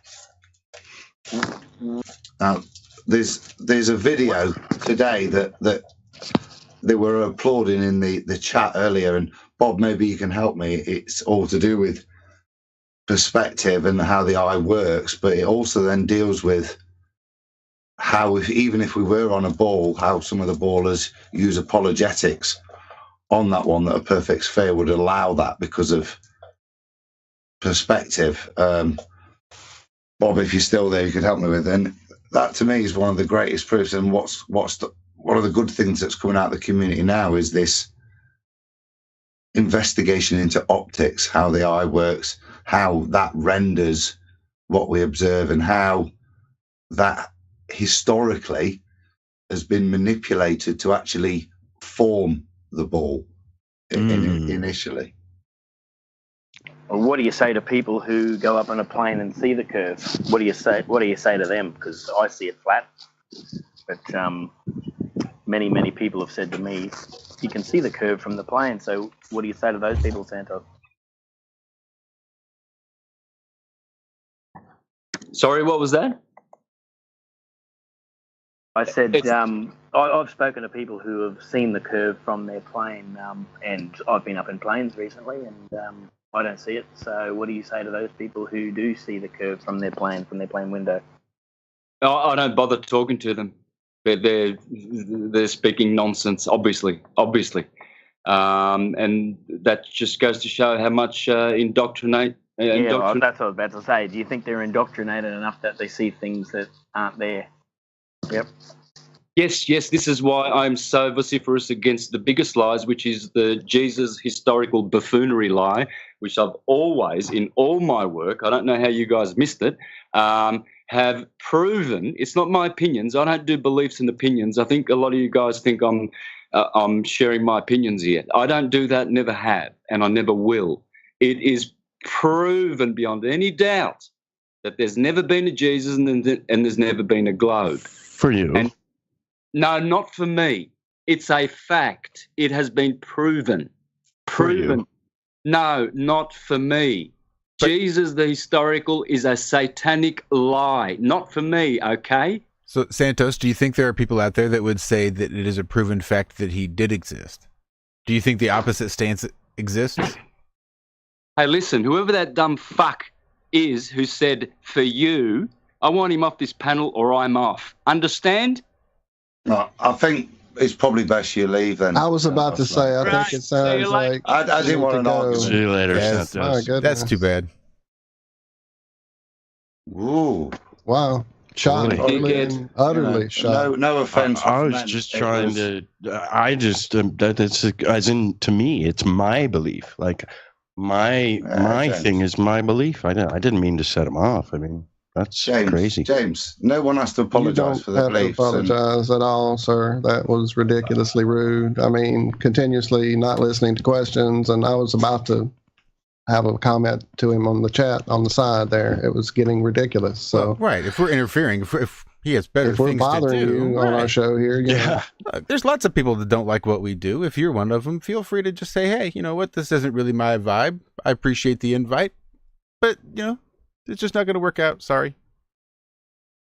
Like what you guys do, but Sorry, it's not for me. listeners and Bye-bye. watchers, that Bye. we had to have that happen there on your in front of you guys. It was kind of ridiculous, and that you had to be. Well, look, everybody's entitled to their opinion, and you know. Well, indeed, like I say, but that- being rude is. How did it even get there so fast? I thought we were just Well, I'm not asking sure. for a bit. I don't know. That was crazy, man. Hey, the thing is, we've not even got John on tonight. He thinks it's all fact. He thinks it's a fact, and it might be a fact. Yeah, but I'd Josh say- is I'd say that- completely I'd say right. It's a there's- fact for him. It's a fact Yeah, for me. It's a yeah, fact for, yeah. you know, yeah. Yeah, I don't know. Well, that's It's what not I a was fact saying, James. I anything wish for me, mate, it could be a fact that there was something as decisive that Santos believes in, clearly there, and That's as decisive that you believe in. that's what I don't- heard, and that's what I I loved don't have hearing. that. that I you were really eager. don't. Yeah. You and Josh both eager, you know, to have that confidence. And you know what? What I was thinking, there's nothing wrong with being in the middle right now. I mean, I'm a strong believer in whatever somebody believes in. If that's what they believe in, I can only be an example to other people, and you can only do yourself, and you will either rub off on others or you won't. But you've got to be you. You can't try and, you know, get upset about this and that or change people. You can only be yourself. And I think being in the middle is fine, and also being confident in your faith and your beliefs is great. Well, Santos was confident in his, and so you know what I mean. I don't no problem. Like I say, I have no problem with people being confident in their faith. I don't. Whatever it is, even Satanists, good luck to you. I don't feel the need to challenge you on that, because it is, for me, that's between me and God. My journey that He put me here for, whatever it is, whatever I've got to figure out, that's between me and Him. It's Which is what you said whatever at the my beginning. journey is. It certainly ain't the same from my life experience as anybody else's. So whatever I share, for fact, for me, won't be relevant to anybody else. Do you know what I mean? That's for them to figure out. It's not. And like I said, I don't see a problem with somebody having because how the hell is there this many people on the earth that aren't exposed to, you know, it's kind of one of the reasons you move away from Christianity as people do.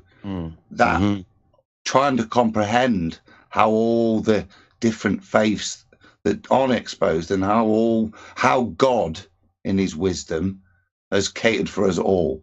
Oh yeah, exactly. But that's a whole nother show, and that's a whole nother line of thinking, you know. Shall we move on? Have a break and let's go to Lego. Let's have some gravity. Let's have I don't want to Yes. see use a your ball. Lego. I'm getting a Lego. Yes. It's time to play with the Legos. It's gonna be awesome. And you made it in an hour too, man. I'm excited. To you. Yep.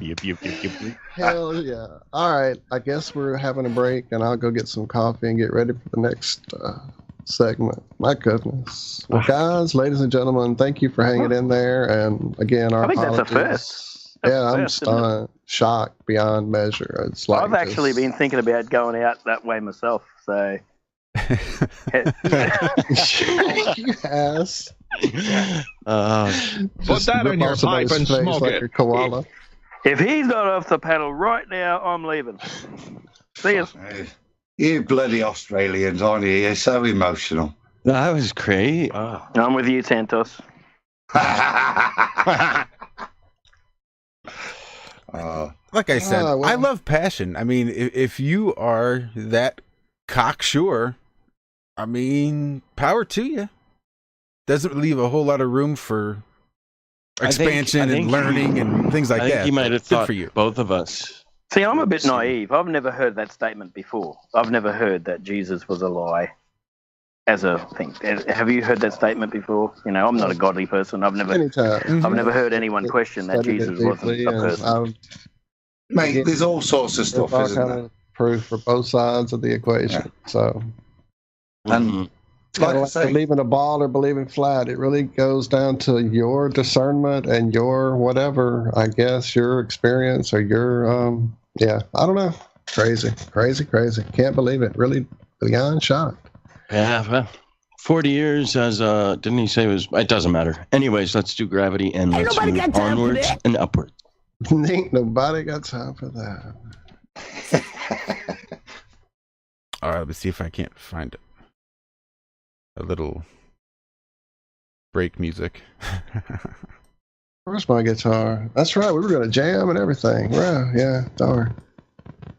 Adam, you want to give us a quick thing about your Lego, and then we'll go to gravity, and then we'll come back and start analysing it. So you just want to give everyone a teaser what you did with your Lego for starters, just to fill in while gravity gets hooked up.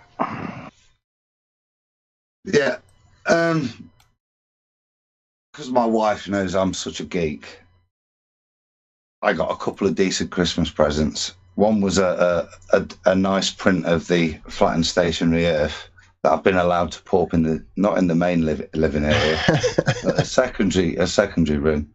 That's funny. But it was well above the expected. You can put that in the downstairs toilet, which is what I thought I was going to get. So, but alongside that, she bought me one of these sets of clip-on camera lenses you can get for your phone. Little screw-on thing, little case, and you can put these screw-on lenses and for panoramic shots and close-up shots and a fisheye lens as well.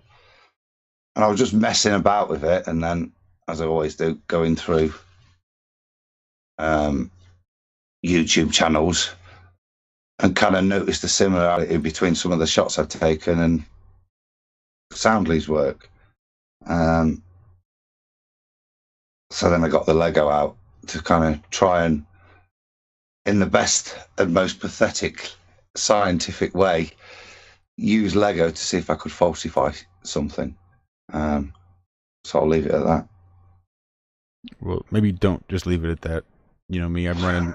I'm real laggy over here. Give me a break. So you just ban the break and start then, Josh. Otherwise, I'm just, I'm still in shock. I don't know what the F just went. What happened?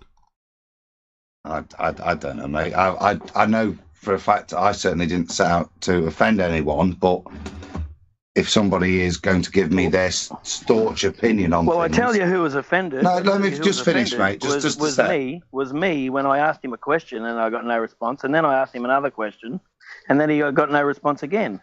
He wasn't listening. So catch you later. Plus, Rob, me and you were like trying to steer the conversation, because right at the beginning he just went into like it almost was like his pre-speech thing that you guys said. So because we just tried to like give it more for our listeners, try this, do that. So, but yeah, he ignored everyone's questions pretty much. Shocked. I think when you are presenting information for as long as he does, you kind of have a presentation mode. So when you're talking about it, you are used to being able to just sort of expound in whatever way you want. And you're just really not used to interruptions or challenges or things like that. So I think maybe that might have had something to do with it. I think once other people started to have a say that was maybe contrary to what he was saying, he sort of started to tune out himself. So whatever it was is a shame. You know, if that's the case, I'm not necessarily going to apologise too much for the way discourse goes in the Iron Realm Friday nights. That's what it is. And what I would say is, no offence was ever intended. It was. I took it as chat, if he doesn't know. If he wasn't talking, then he wasn't also listening. So we've got things to say too. So I got no problems. Catch you later. See you later. Move on. Yeah. And this is where I get my hair standing on end. Is that not only do we have things to say, but your hair? You know what? You want to drop an ultimatum like that? Then absolutely. Goodbye. It's on his arms and legs, I'd say. Why do we have to limit it? I have lots of hair for what it's worth. If you want to talk about all the places I have hair, James, we can definitely have that conversation. No, I'm just saying that, if it comes down to if either James leaves or it's me, don't even bother. Just say goodbye or don't. Just hang up, because it'll never be James. It'll never be one of the panel members here. That being said, so never. So there's no choice of ridiculousness. My goodness. All right. Well, I think it's a shame that you have to come to that. I'm really upset about the whole thing overall. Just let's move on. I think I do. Come on, have you queued it up, Joshua? I think I do manage to have it. Whether just get the bloody guitar out. I need a cup of coffee, mate. So. Whether it plays or not is sort of beyond me at this point, but I do have it. Sweet. Well, there it is. We're an hour and a half in. Let's take a break. That sounds good. Right at it. Sweet. Well, ladies and gentlemen, this has been a very eventful episode thus far of Iron Realm Media's Flat Earth Friday Fringecast, TGIF. Thank God it's flat. Ladies and gentlemen, we will see you on the other side of this short musical interlude. Please enjoy, and we will see you on the other side.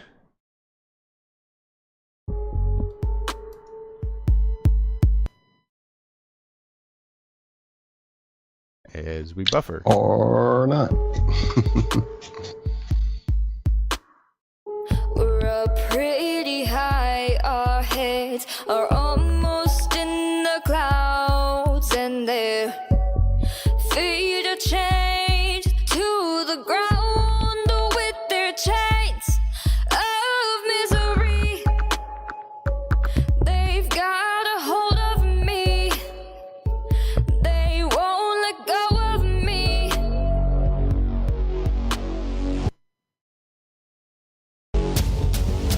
Let go of me. You wouldn't play it on my side? You know what? It may not be a bad idea. They might have gravity on their side, but something's pulling us high. Got the potential to fly. Don't let them be what holds you back from this one incredible chance. They're lucky to have had a glance at you while you defy gravity. Now our mics are muted. No, they're not.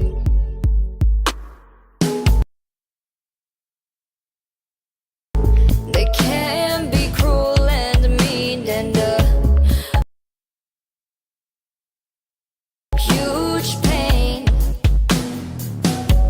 Our heads are in the clouds now. Don't let them make it rain. A smile can be the sun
See the sun is shining, but you are not smiling, and I don't know why, and I don't know why, and I don't know I'm an asshole, 'cause the sun is shining, but I am not smiling, and I don't know why, and I don't know why, and I don't know why. I know I'm often told that there's a pot of gold, but I don't see no fucking rainbow and my coffee's cold. I know I should be grateful, I know I'm good and able, but I don't have the strength to get up from the kitchen table. This kind of shot comes once, another opportunity of a lifetime just slipped away, and that's the 5th this month. But when you take a punch, don't you ever forget why you get up and you put one foot in front of the next. Got the power on my wheel and I wanna win a meal, but I'm looking at the windowsill. Gotta take a better pill, gonna pay for what I did in my head, and my heart will foot the bill. Got a foot in my mouth because I'm kicking myself. I developed a habit of knocking on my front tooth, looking uncouth. Wanna hear the truth? Give it to me straight, 151 proof. Telling myself it'll happen when I'm happy, but I'm climbing up a ladder that has got no end. Hung up on a rug, I'll never make it to the top. I'm looking at the bottom and I must descend. All I wanna do is buck this trend.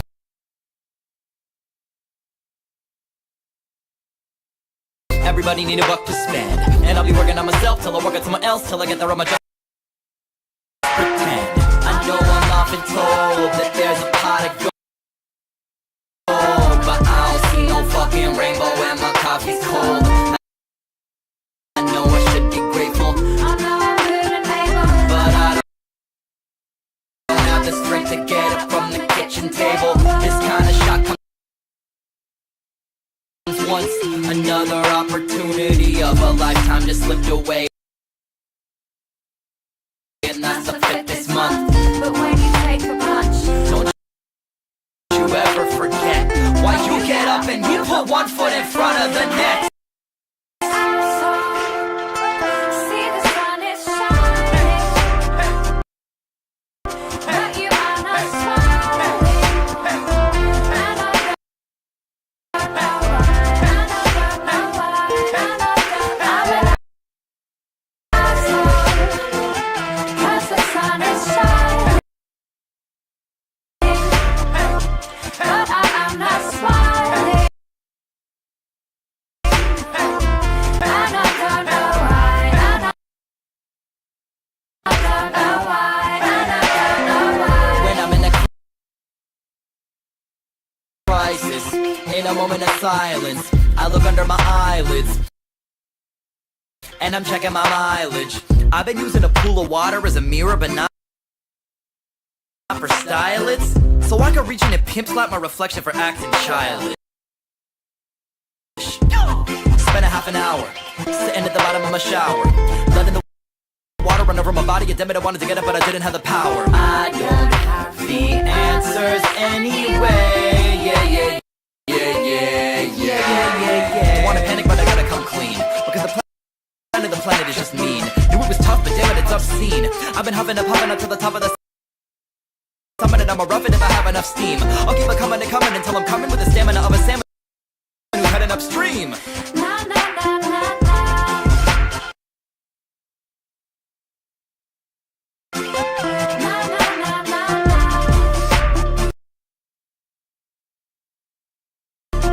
Na na na na na. Na na na na na. Na na na na na. Na na na. Hey asshole, see the sun is shining.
Fear is the mind killer. Fear is the little death. This is Uncle Walt from the Ironworks. Josh, Corey, and I have chosen to look at life with no fear. No fear of the unknown. No fear of questions about the supposedly well-known. No fear of ridicule for thinking outside the familiar fool's lines. No fear of the boot on the neck of those refusing the party line. No fear of taking on those so convinced of their beliefs they would sooner drink the Kool-Aid than believe they've been fools made. In this world filled with me too, cattle think, can truth's protective layers be peeled back to show the tender, juicy pink? Are we all just grist for the mill? Souls sold against our will, or is that just how it feels? When you're filled to the rim with TV so fear-filled and grim, break clear of the fear. Right here, Tuesdays and Fridays at 2 a.m. on TFR. Josh and I and you will hammer out the impurities of technology-driven groupthink, fold in a dash of logic, and quench it all with a bit of absurdity. The Ironworks. Break clear of the fear.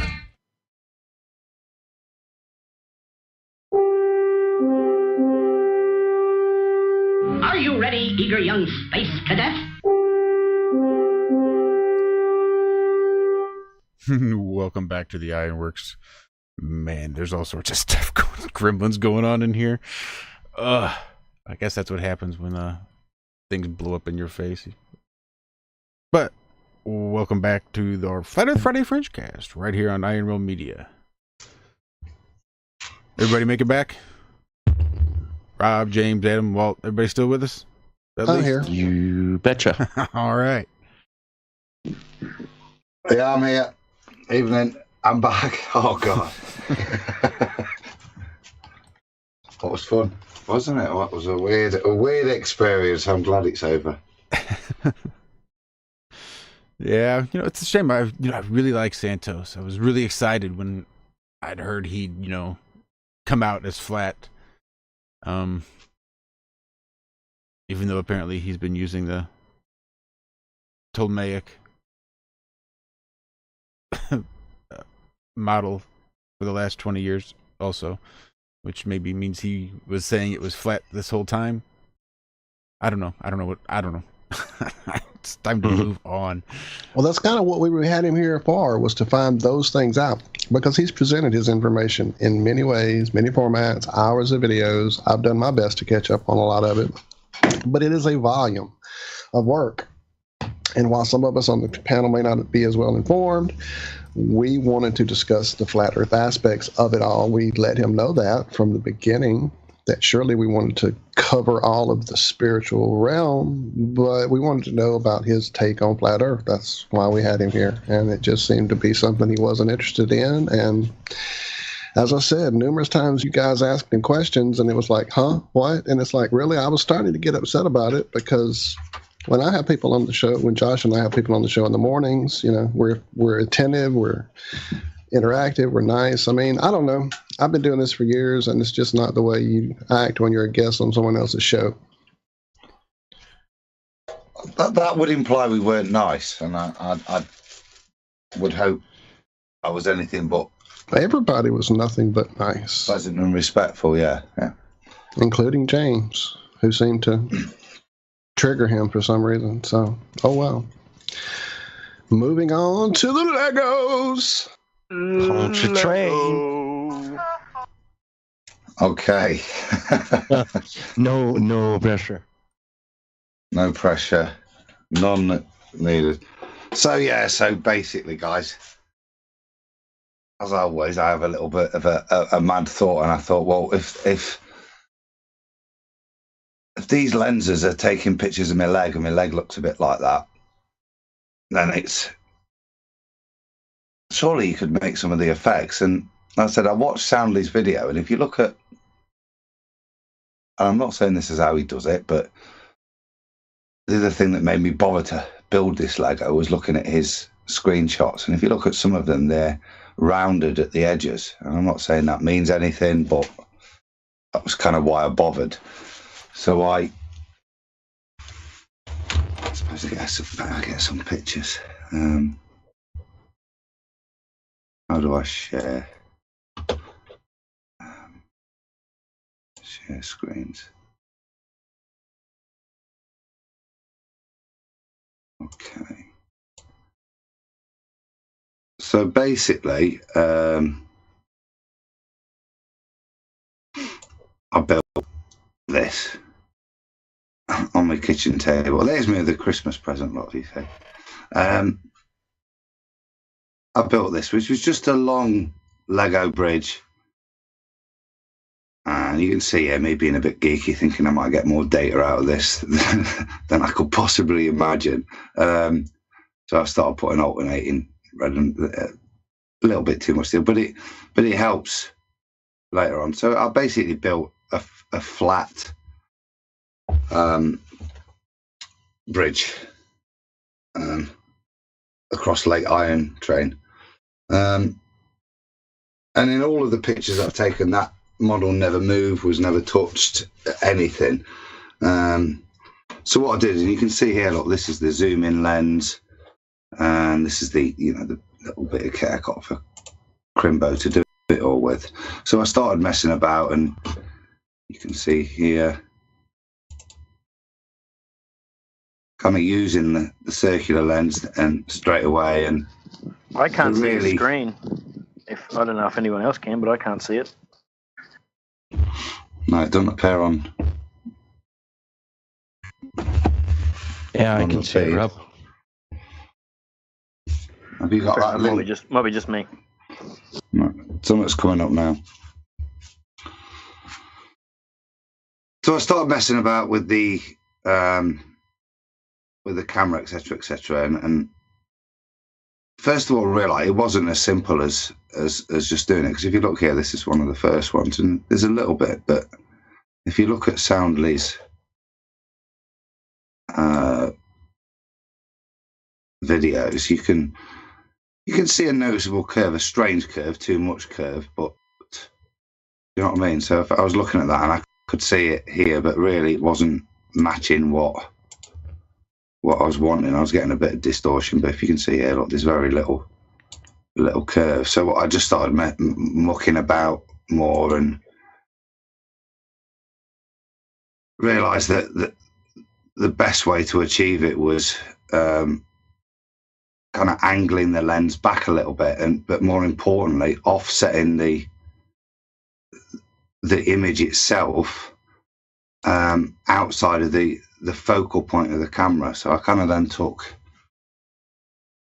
this picture, and you see how that's kind of sat not as the main point of the image, it goes off to the extremities of the lens.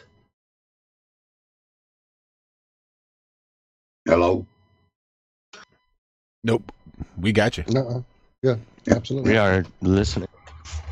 So with that in mind, then that's kind of what I thought I'd do. So I kind of basically all I then did. You can see up here, guys. I'll proudly show this. You see up here. This is. I've been an avid Legoer for a long, long time. So this is a picture of my boys that I made out of Lego. Oh God, when they were like 2 and 4, so a long, long time ago. That's impressive. That's awesome, man. You're a good dad. That was yeah. We blagged that as a Christmas present to Mum. I see that's on the other side. That's where you got to put one of your flat Earth pictures. That was nice of her.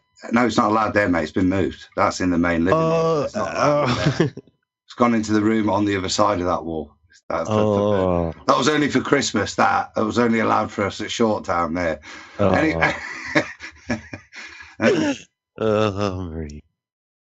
Anyway, so kind of as you can see, I've kind of took the image, and I'll zoom out again, and you can see if you then zoom into that image and apply the straight line again, you kind of get the curve. I reckon you're just terrible at building Lego. That's what I reckon. Okay, so that is, I suppose, a fair point. And like I said, I suppose you have to take me on trust in the same way that you have to take Soundly on trust that he didn't go and bend the bridge. But hopefully, if you actually bother to zoom in, you can actually. This is probably a good point. If I go to this one, if you see here, you can see Lego's quite uniform. So you can see here, look, and here, that actually they're not quite pushed together 100% square, but you can zoom in all the way down and you won't see similar things. So kind of proof of it is you can see that the way Lego's constructed that by, without having these darker areas of gaps, that it is genuinely square in reality. Yeah, that's cool. And if I go to the bendy one, you can see that there's the same gappy image here on the bendy one, but there's still no. Surely you can get your camera into a position that makes it look straight, but Yeah. Look, like I said, look, if you go to when I first took the first shots, that you can take plenty of different types of shots that create that don't look. You can see the only point of curve is here. Look, you see what happens right at the extremity. Cheater's stump in this case. Well, imagine if you're putting that hump in this kind of distorted part of the lens. But that's kind of the point. So you can get a straight line even with the fisheye. A lot of curvature in your house, man. Are you on the equator or where? Oh, no, you must be on the other side then. Just on the ball, on the ball. But like I say, so you can create it. Like I say, a straight line on it. Part of the thing that I found, if I wanted to falsify Sandy's results, is that I also had to position the image itself outside of center of frame, because that image maintains quite true. It's not until you can go across an up and down motion of the image that you really do get a decent bent image like that. I love the idea, Adam. This kind of approach speaks to so many because it's a simple recreation of something that, you know, people have been going on about and arguing for a while and going back and forth. It's just great the way you're able to relate it to Lego and scale it so that it can be shown what's actually happening. Yeah, like I said, I don't think it's any groundbreaking proof, but it does at least demonstrate something's falsifiable and falsifiable on quite a simple level. It'd be the only point I'd make. And I mean, I'd hate to be the bloke who's stuck, who's convinced about a ball just because of Pontchartrain. Like, your closet can't be that bare that your entire, you know, wit and everything hinges on a bridge photo, or, you know. Like, that's what we were talking about England. You can look at and see that it's been manipulated. I mean, anybody who drives should see that hump in the middle, the grade, is literally like a ramp. It is nothing that a car could even traverse. It's ridiculous. And then I've seen people send pictures of bridges that are warped with perspective, and it's obvious that the bridge is a huge, tall bridge because of the location. I've been on the Pontchartrain Bridge. Those are barely high enough for a person in a bass boat to go under. It isn't a high enough hump for a big boat to even pass. Oh, really? Not even the small? It's not. Yes, those are little, tiny underpasses. They're not. Am I still sharing, Josh? For big boats. They're designed for small boats. I see it. Okay, so you can see that image there. This is a good example. As Walt says, this is a really good exemplifier of what's happened to the image, because as my understanding, under US state law or whatever, is these kind of things can have an incline of no more than 6.5 degrees. Yes, sir. Okay, so you can understand how much distance has been compacted into this zone here. You get a better idea at the one in the front, Adam. Look at the hump on the first one there. Imagine going on that, Mike. So those humps are the same humps. Those two humps are the same. They are not that disparaged. The difference in height, there is no difference. They're equally high. That little hump is what I'm saying. Yeah, the one to the right, the lower right corner. That is more accurate. And that one is actually exaggerated a bit. It's compressed, like shrunken in. It's a more long slow this hump. one in the bottom. Yeah, it's not even right. that. Yeah. It's not even There that he hump. is. It's long Thank you and for Why slow. being can't we? with us. Why can't we bring up a normal photo of I'm Lake trying to find Pontchartrain? one So, actually yeah, right now. That's what I'm doing. The whole thing is a brain game, though. Again, so this guy Soundly was using this as a proof, but maybe he's driven over a bridge that's big in his life. I mean, I've driven over a lot of bridges like that, and it never curves. So how could you look at a picture from this angle and say, "Oh, there's the curve of the Earth," when it's dead flat because it's a bridge and there's no I didn't deteriorated road conditions. I didn't or realize that there was actually cars driving over the top of that. I thought it was They're something plastered where to the it. bridge Look at where the it. bridge maybe comes apart. So that Here, let's just so that maybe present my ships can go screen through. for a second. Let me do that. It'd be like Dukes of Hazzard, wouldn't it? You know what I mean? If you went over Yeah, that at that's 50 funny. miles an hour. Let me you share my land at the screen for bottom. just a second, guys. Okay, pick a picture. Do you see anywhere on any of these pictures? That's not Lake Pontchartrain. That's Lake Pontchartrain. That's Lake Pontchartrain. You see how long and slow these humps are?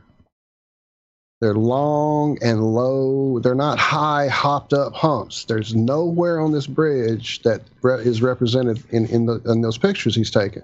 Do you see anything that has a pronounced hump like that and anywhere like this? This is one of his faked pictures. It's a long, slow hump.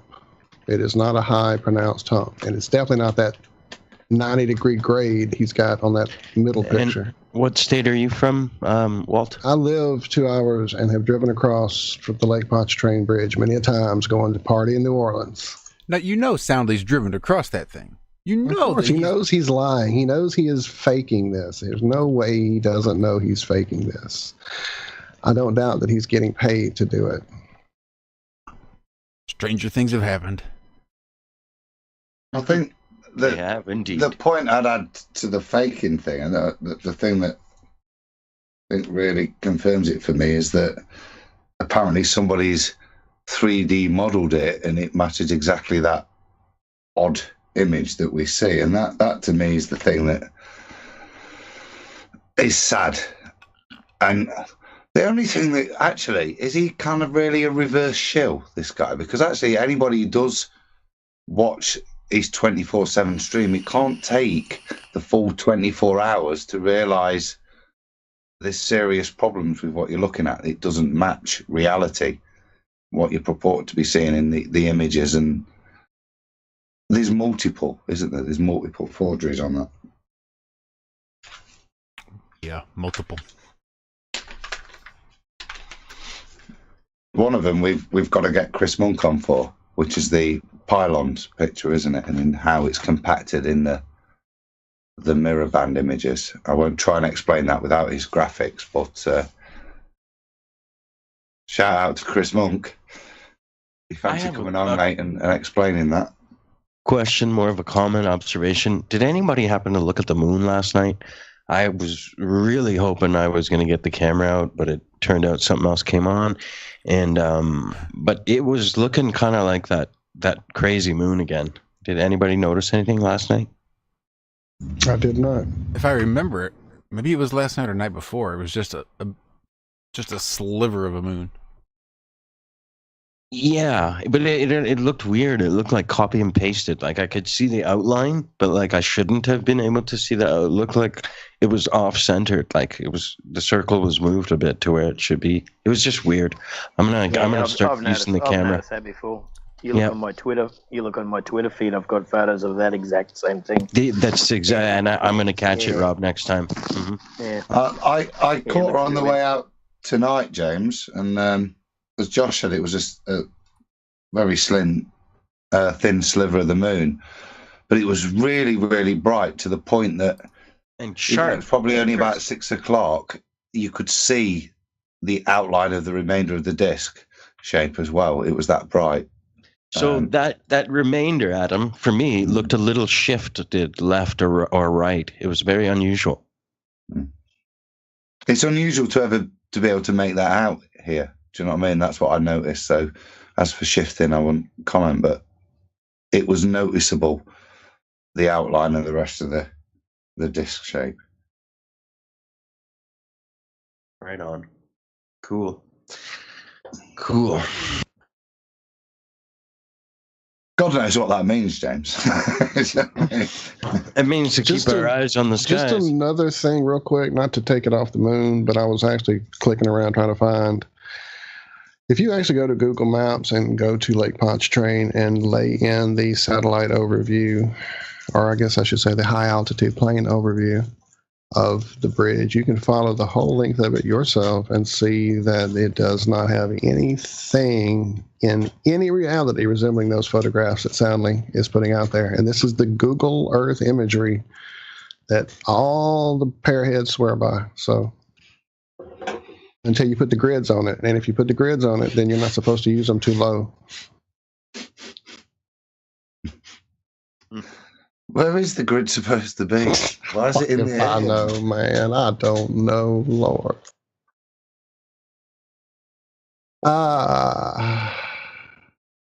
Anyway, so yeah, go look at it yourselves, people. It's there for you to see. It doesn't exist.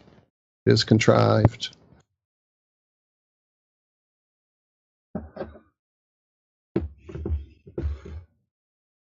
So what do you think? Shall we maybe open up the phone lines? Yeah. That'd be a great idea. I'd love to talk to a baller, a real life, genuine baller. I don't want to argue with anybody, James. Can't we just have a nice chat? No, I don't want to argue, though. I just want to interact with an untouched baller. Like, just ask him some questions. You know, maybe it's Have we had enough confrontation already on the show? I don't know. I just really, maybe it's the confidence of the England-Ireland. It's got me feeling cheery. Chip, chip, chiroo again. Because it's a simple proof. It's what I've been saying we need to focus on for the last, 3-4 months. Like, simple proofs are going to give us the best simple truths. Well, go and drag someone out of your untouched baller pit and bring them on then. Well, let's open up the phone lines. Can we call? You got some pinned up somewhere? Can we open the flat line? It's always open. The lotion on its body. It's always open for anyone that wants to call us and interact with us. In case you guys don't know that number, it is 304-503-FLAT. That's 304-503-3528. The lines are open. You please call now. We're taking the 5th caller. No, I'm just kidding. Can we not change the flat line? To what? 0.00899322161. You know what? That'll be our complaint line. That's awesome.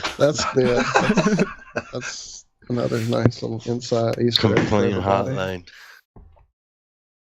Right, that'll be complaints. This is the hotline. On TFR, Chris Geo set up a special email address for all listener complaints, and that's toughtitty@tfrlive.com. Best place to file them. So everybody in their chat wants to talk to us, feel free to give us a call. Anybody out there listening wants to challenge us, feel free to give us a call. Sub Genius, since we can't get you on with us early in the morning. I think he bailed out right after Santos, I think. Did he leave with Santos? I think. I may be wrong. That's unfortunate. Bob, what are the chances you're still listening, still hanging around, and have a few moments to give us a call? Something beyond the... Beyond the realm of your esteemed points. Right, which I think may have been thrown a spanner into last week's Globe Busters, was me playing that voicemail you left. But a big shout out to Alba, who I see in chat. We've not seen in chat in quite a while. Hey, Alba. man, I've What's up? No doubt. I've been asking about you, buddy. I know. Welcome back. Definitely. Evening, Big A. Whilst we're there, then, so save me typing. Evening, Candy. Hello, Candy. Bag. Rob Esposito. Candy. Carolyn Gutman Day was in there. Martin Carl, I see you in there. Ross Thatcher. Trouble About. Tom. Just Tom is what I see. No Jim, no Steve. Not that I've seen as of yet. We are waking up. I see you. You're probably gone, though. You're probably over on Twitter again. Yeah, actually, currently, it looks like in chat we have Alba, Born on the Water, Martin Carl, Rob Esposito, Ross Thatcher, Trouble About, and Vagabond. Hi, guys. Oh, hello, Vagabond, as usual. Yeah. Thank you. A man who knows his Lego, Vagabond, from my understanding. Lego my ego.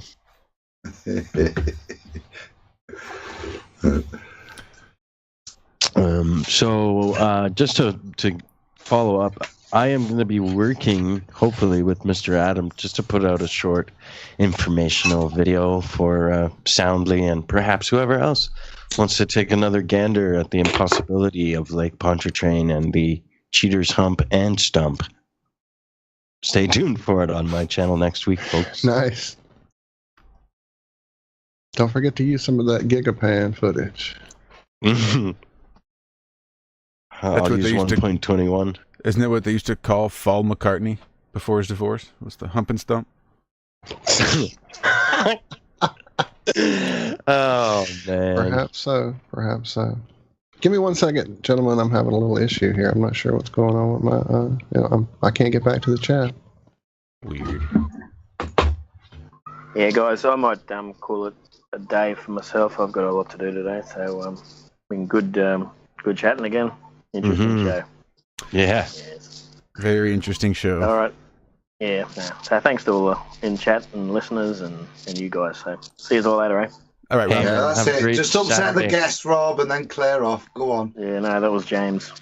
James. All right. See you all later. Bye, pal. See you, brother. Love you, man. Have a great week or a great day with your family. Take care. Go. Ba-deep. I was out of there.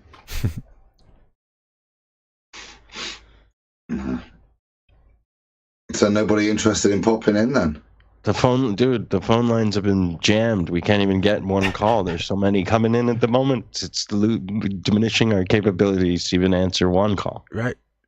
Feel free to call. Sorry then. Just pop in, call us dickheads, and pop right back out. It's all right. We can take it. I'd even take Timmy Osman right now.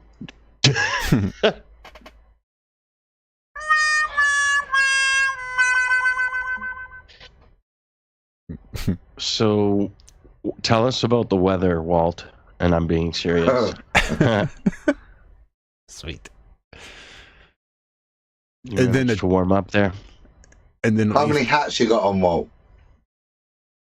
I don't think he's the Emperor in. Is Emperor Palpatine in? It was that cold the other night. We were chatting, weren't we? And he sat there, and you could see how the house warmed up because the number of hats he had on came off as we were.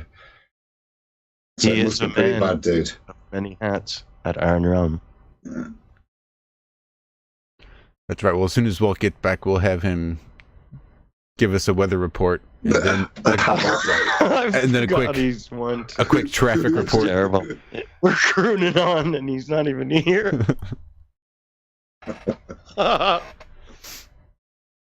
This is just like our show. We croon on, and nobody's there. So here's what I was thinking, guys. Because my buddy Larry tagged me in a post on Facebook. A bunch of friends that he had were bagging on how stupid flat earthers are, right? So he tried to stand up a little bit, but he doesn't have a real strong, firm grasp on it all just yet. So he wanted to tag me in there. And I wasn't quite sure on how to best approach this, because it's been a long time since I've even tried this. And just bring it in cold, like I'm some sort of trained circus monkey here to perform for your amusement. I was trying to figure out how to best approach these guys in a non-confrontational way, but still kind of let them know their place. So I was thinking what I needed was like a questionnaire, a pre-Flat Earth Talk questionnaire, so that you can get kind of a vibe for somebody before you have a Flat Earth conversation. Like I was thinking, would your country's government knowingly and willingly try to harm you physically without your knowledge? True or false? Or fill in the blank. Taxes are blank. Right? Just a little questionnaire. I don't know, maybe 10 questions. So they'll fill them out just to get a vibe sort of for where they are in this process. So you'll know how far down you have to sort of dumb this conversation before you can make any sort of impact. Because I think that's my biggest problem is I start off too far over their head and it just makes zero impact. It's not even a whiff sound because it's just so far over their head they're clueless. So I'm just trying to figure out a way that I can determine exactly how far down I need to dumb a conversation to have about Flat Earth with these people that just don't know what the F they're talking about. So any ideas on these questions that we could start? I'm going to actually make up a questionnaire so that I can do this. So that I'll ask people, right? I don't mean to deflate anything, but how are you going to get them to fill out the questionnaire? What do you mean? Well, it'll be a series of questions, right? Even if I'm holding the questionnaire in my hand and I'm engaging in a conversation with them, this is how I start the conversation off. Question number one. Hey. Okay. Finish the sentence for me. Taxes are blank. Or whatever it is. Right? There's big, long, white lines coming from the airplanes in the skies sometimes. True or false? Just little things, just to get an idea of where it is they stand. How about, do you believe in Einsteinian relativity or Newtonian physics? And see, that's what I'm talking about. I think that's not even going to whiff. It's not even going to blow their hair. It's going to be too over. They're like, what? Is the moon landing real? That's a good starter question. Right. Think monosyllabic. No, that's just me being an ass. But there really is, I think, I need to figure out a way to somehow. It's hard because you got to tailor it to them. Hey, like what are they hitting Leisure Suit Larry with? Like what are the arguments they're bringing to him? You're talking about waking people up, aren't you? Really? So I don't know. I shared this with you, but one of my mates who comes and sees me through work and that, who I've chatted with for 10 years or more. Do you know what I mean? And he's known I'm a flat earther for a good few years and never believed me. But this week, I started showing him the QED video and the proofs there. And like I said, he texted me saying, "You've not got me yet, but..." And he was struggling. Do you know what I mean? And I think it's about not necessarily always challenging beliefs, because that'll follow, but actually giving people evidence to deal with as well, Josh, might be quite useful, actually. Even if it's not visual stuff, pointing out issues, even with what we do know, but maybe we're not even aware of the contradictions. Like I said, with the two types of physics, people will quote one and the other and believe they're both true, but they're not really, are they? They're used at different times to explain different things. And I'd give people a bit more credit. Go on. Oh, I'd give people a bit more credit. That's You don't necessarily have to go, the Earth is flat. You know, it's actually, there's a level of, everybody has their own thing that captures them, don't they? Everybody has a thing that draws them to it, you know. And frankly, geeky stuff would be the thing that drew me. It was geeky stuff and investigating geeky stuff that convinced me. That's not for everybody, but so I suppose if you're doing a questionnaire, you want a sample that might actually impact on everybody you're sampling, not necessarily dumb it down to the target lowest quotient. Yeah.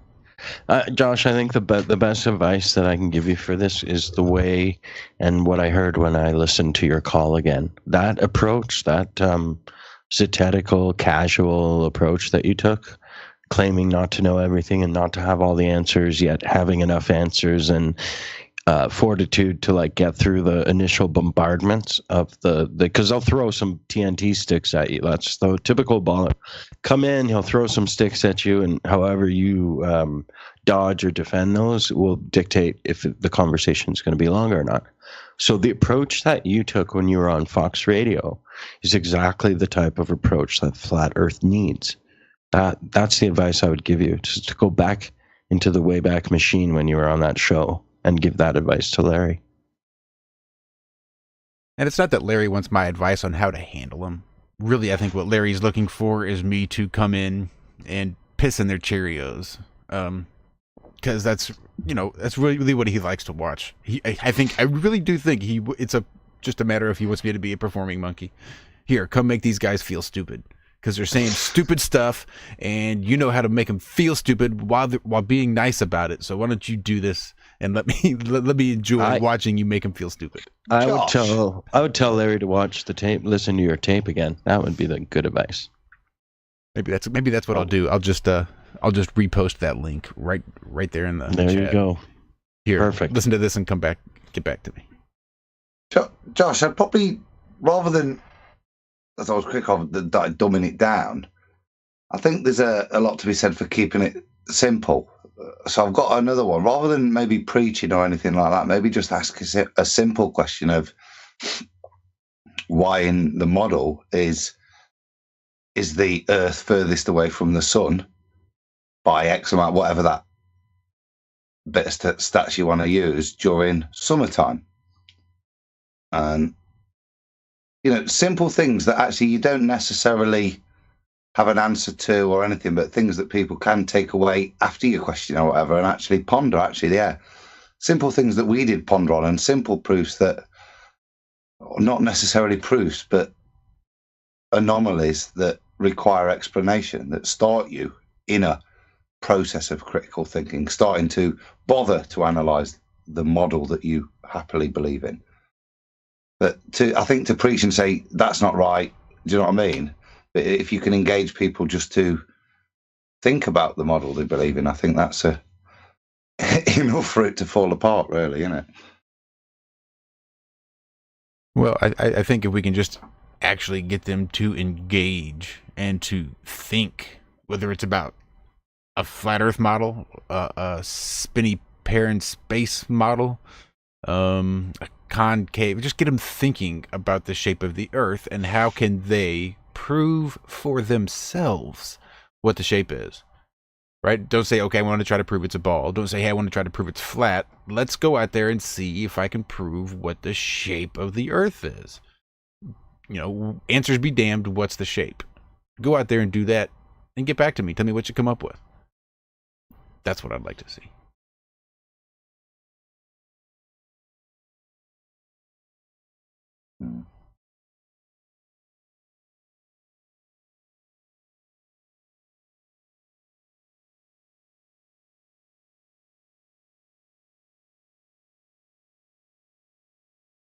There you go. I think you put us all into a thinky mode on that one. My goodness. Well, you have got me side thinking about bloody questions. Exactly. You know what I mean? So no shows in the chat and nothing then. So no, it is crickets. It is. I thought I saw someone trying to give their number or something there in chat, but I lost the trail there.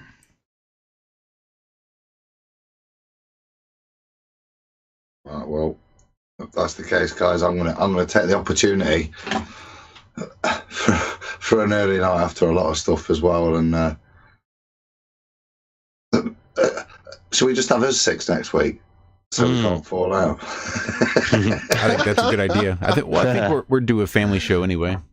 I think if we can, if the stars can align. I mean, Adam, you got your mask done. That was an awesome show last week. Today was a big surprise. And who knows what tomorrow holds. It's an adventure. Indeed, sir. It has been quite the adventure. So we'll go ahead and call it one more time. That'd be your final chance for this week. 304-503-FLAT. Give us a call before we head out of here. give us a reason to stick by and keep this going. Otherwise, it's dinner time in bed for me. That's a lie. You know what? That's a complete and utter lie. I have a good friend of mine playing a couple sets up at my job, so I will probably head up that way and maybe have a couple beers and listen to some classic rock and roll. So that's my heart I'm is so actually happy for you. That's going to be awesome. I'm going out to meet up with some friends who also had birthdays this month, and we're going to do some karaoke. So, yay! I've heard you. You are awesome. I'll throw up a little live link if I get a few beers in my. Believe it or not, guess what? Tonight I'm starting another podcast with a buddy here that in town. And we are starting our first podcast on medical marijuana tonight. And that nice. We are called MediBuds, and I will share the link out. Well, please share that link, man. That'd be awesome. Yeah, we might have to phone you in from karaoke. I expect a guest invite, James. 100%, man. Absolutely. An actual invite. All of you guys. Well, good luck with that, matey. Thanks, brother. Good luck with your bed. I'm sure you'll I'm gonna the crap out of it. Well, thank you, everybody. It was fun and interesting and a learning experience for sure. It was eventful, if nothing else. Wow. And thanks everybody out there for hanging in, that hung in, and thank you to the Riches. We'll be here Friday again, and Josh and I will see you all Tuesday morning. I will Truth too. Frequency Radio.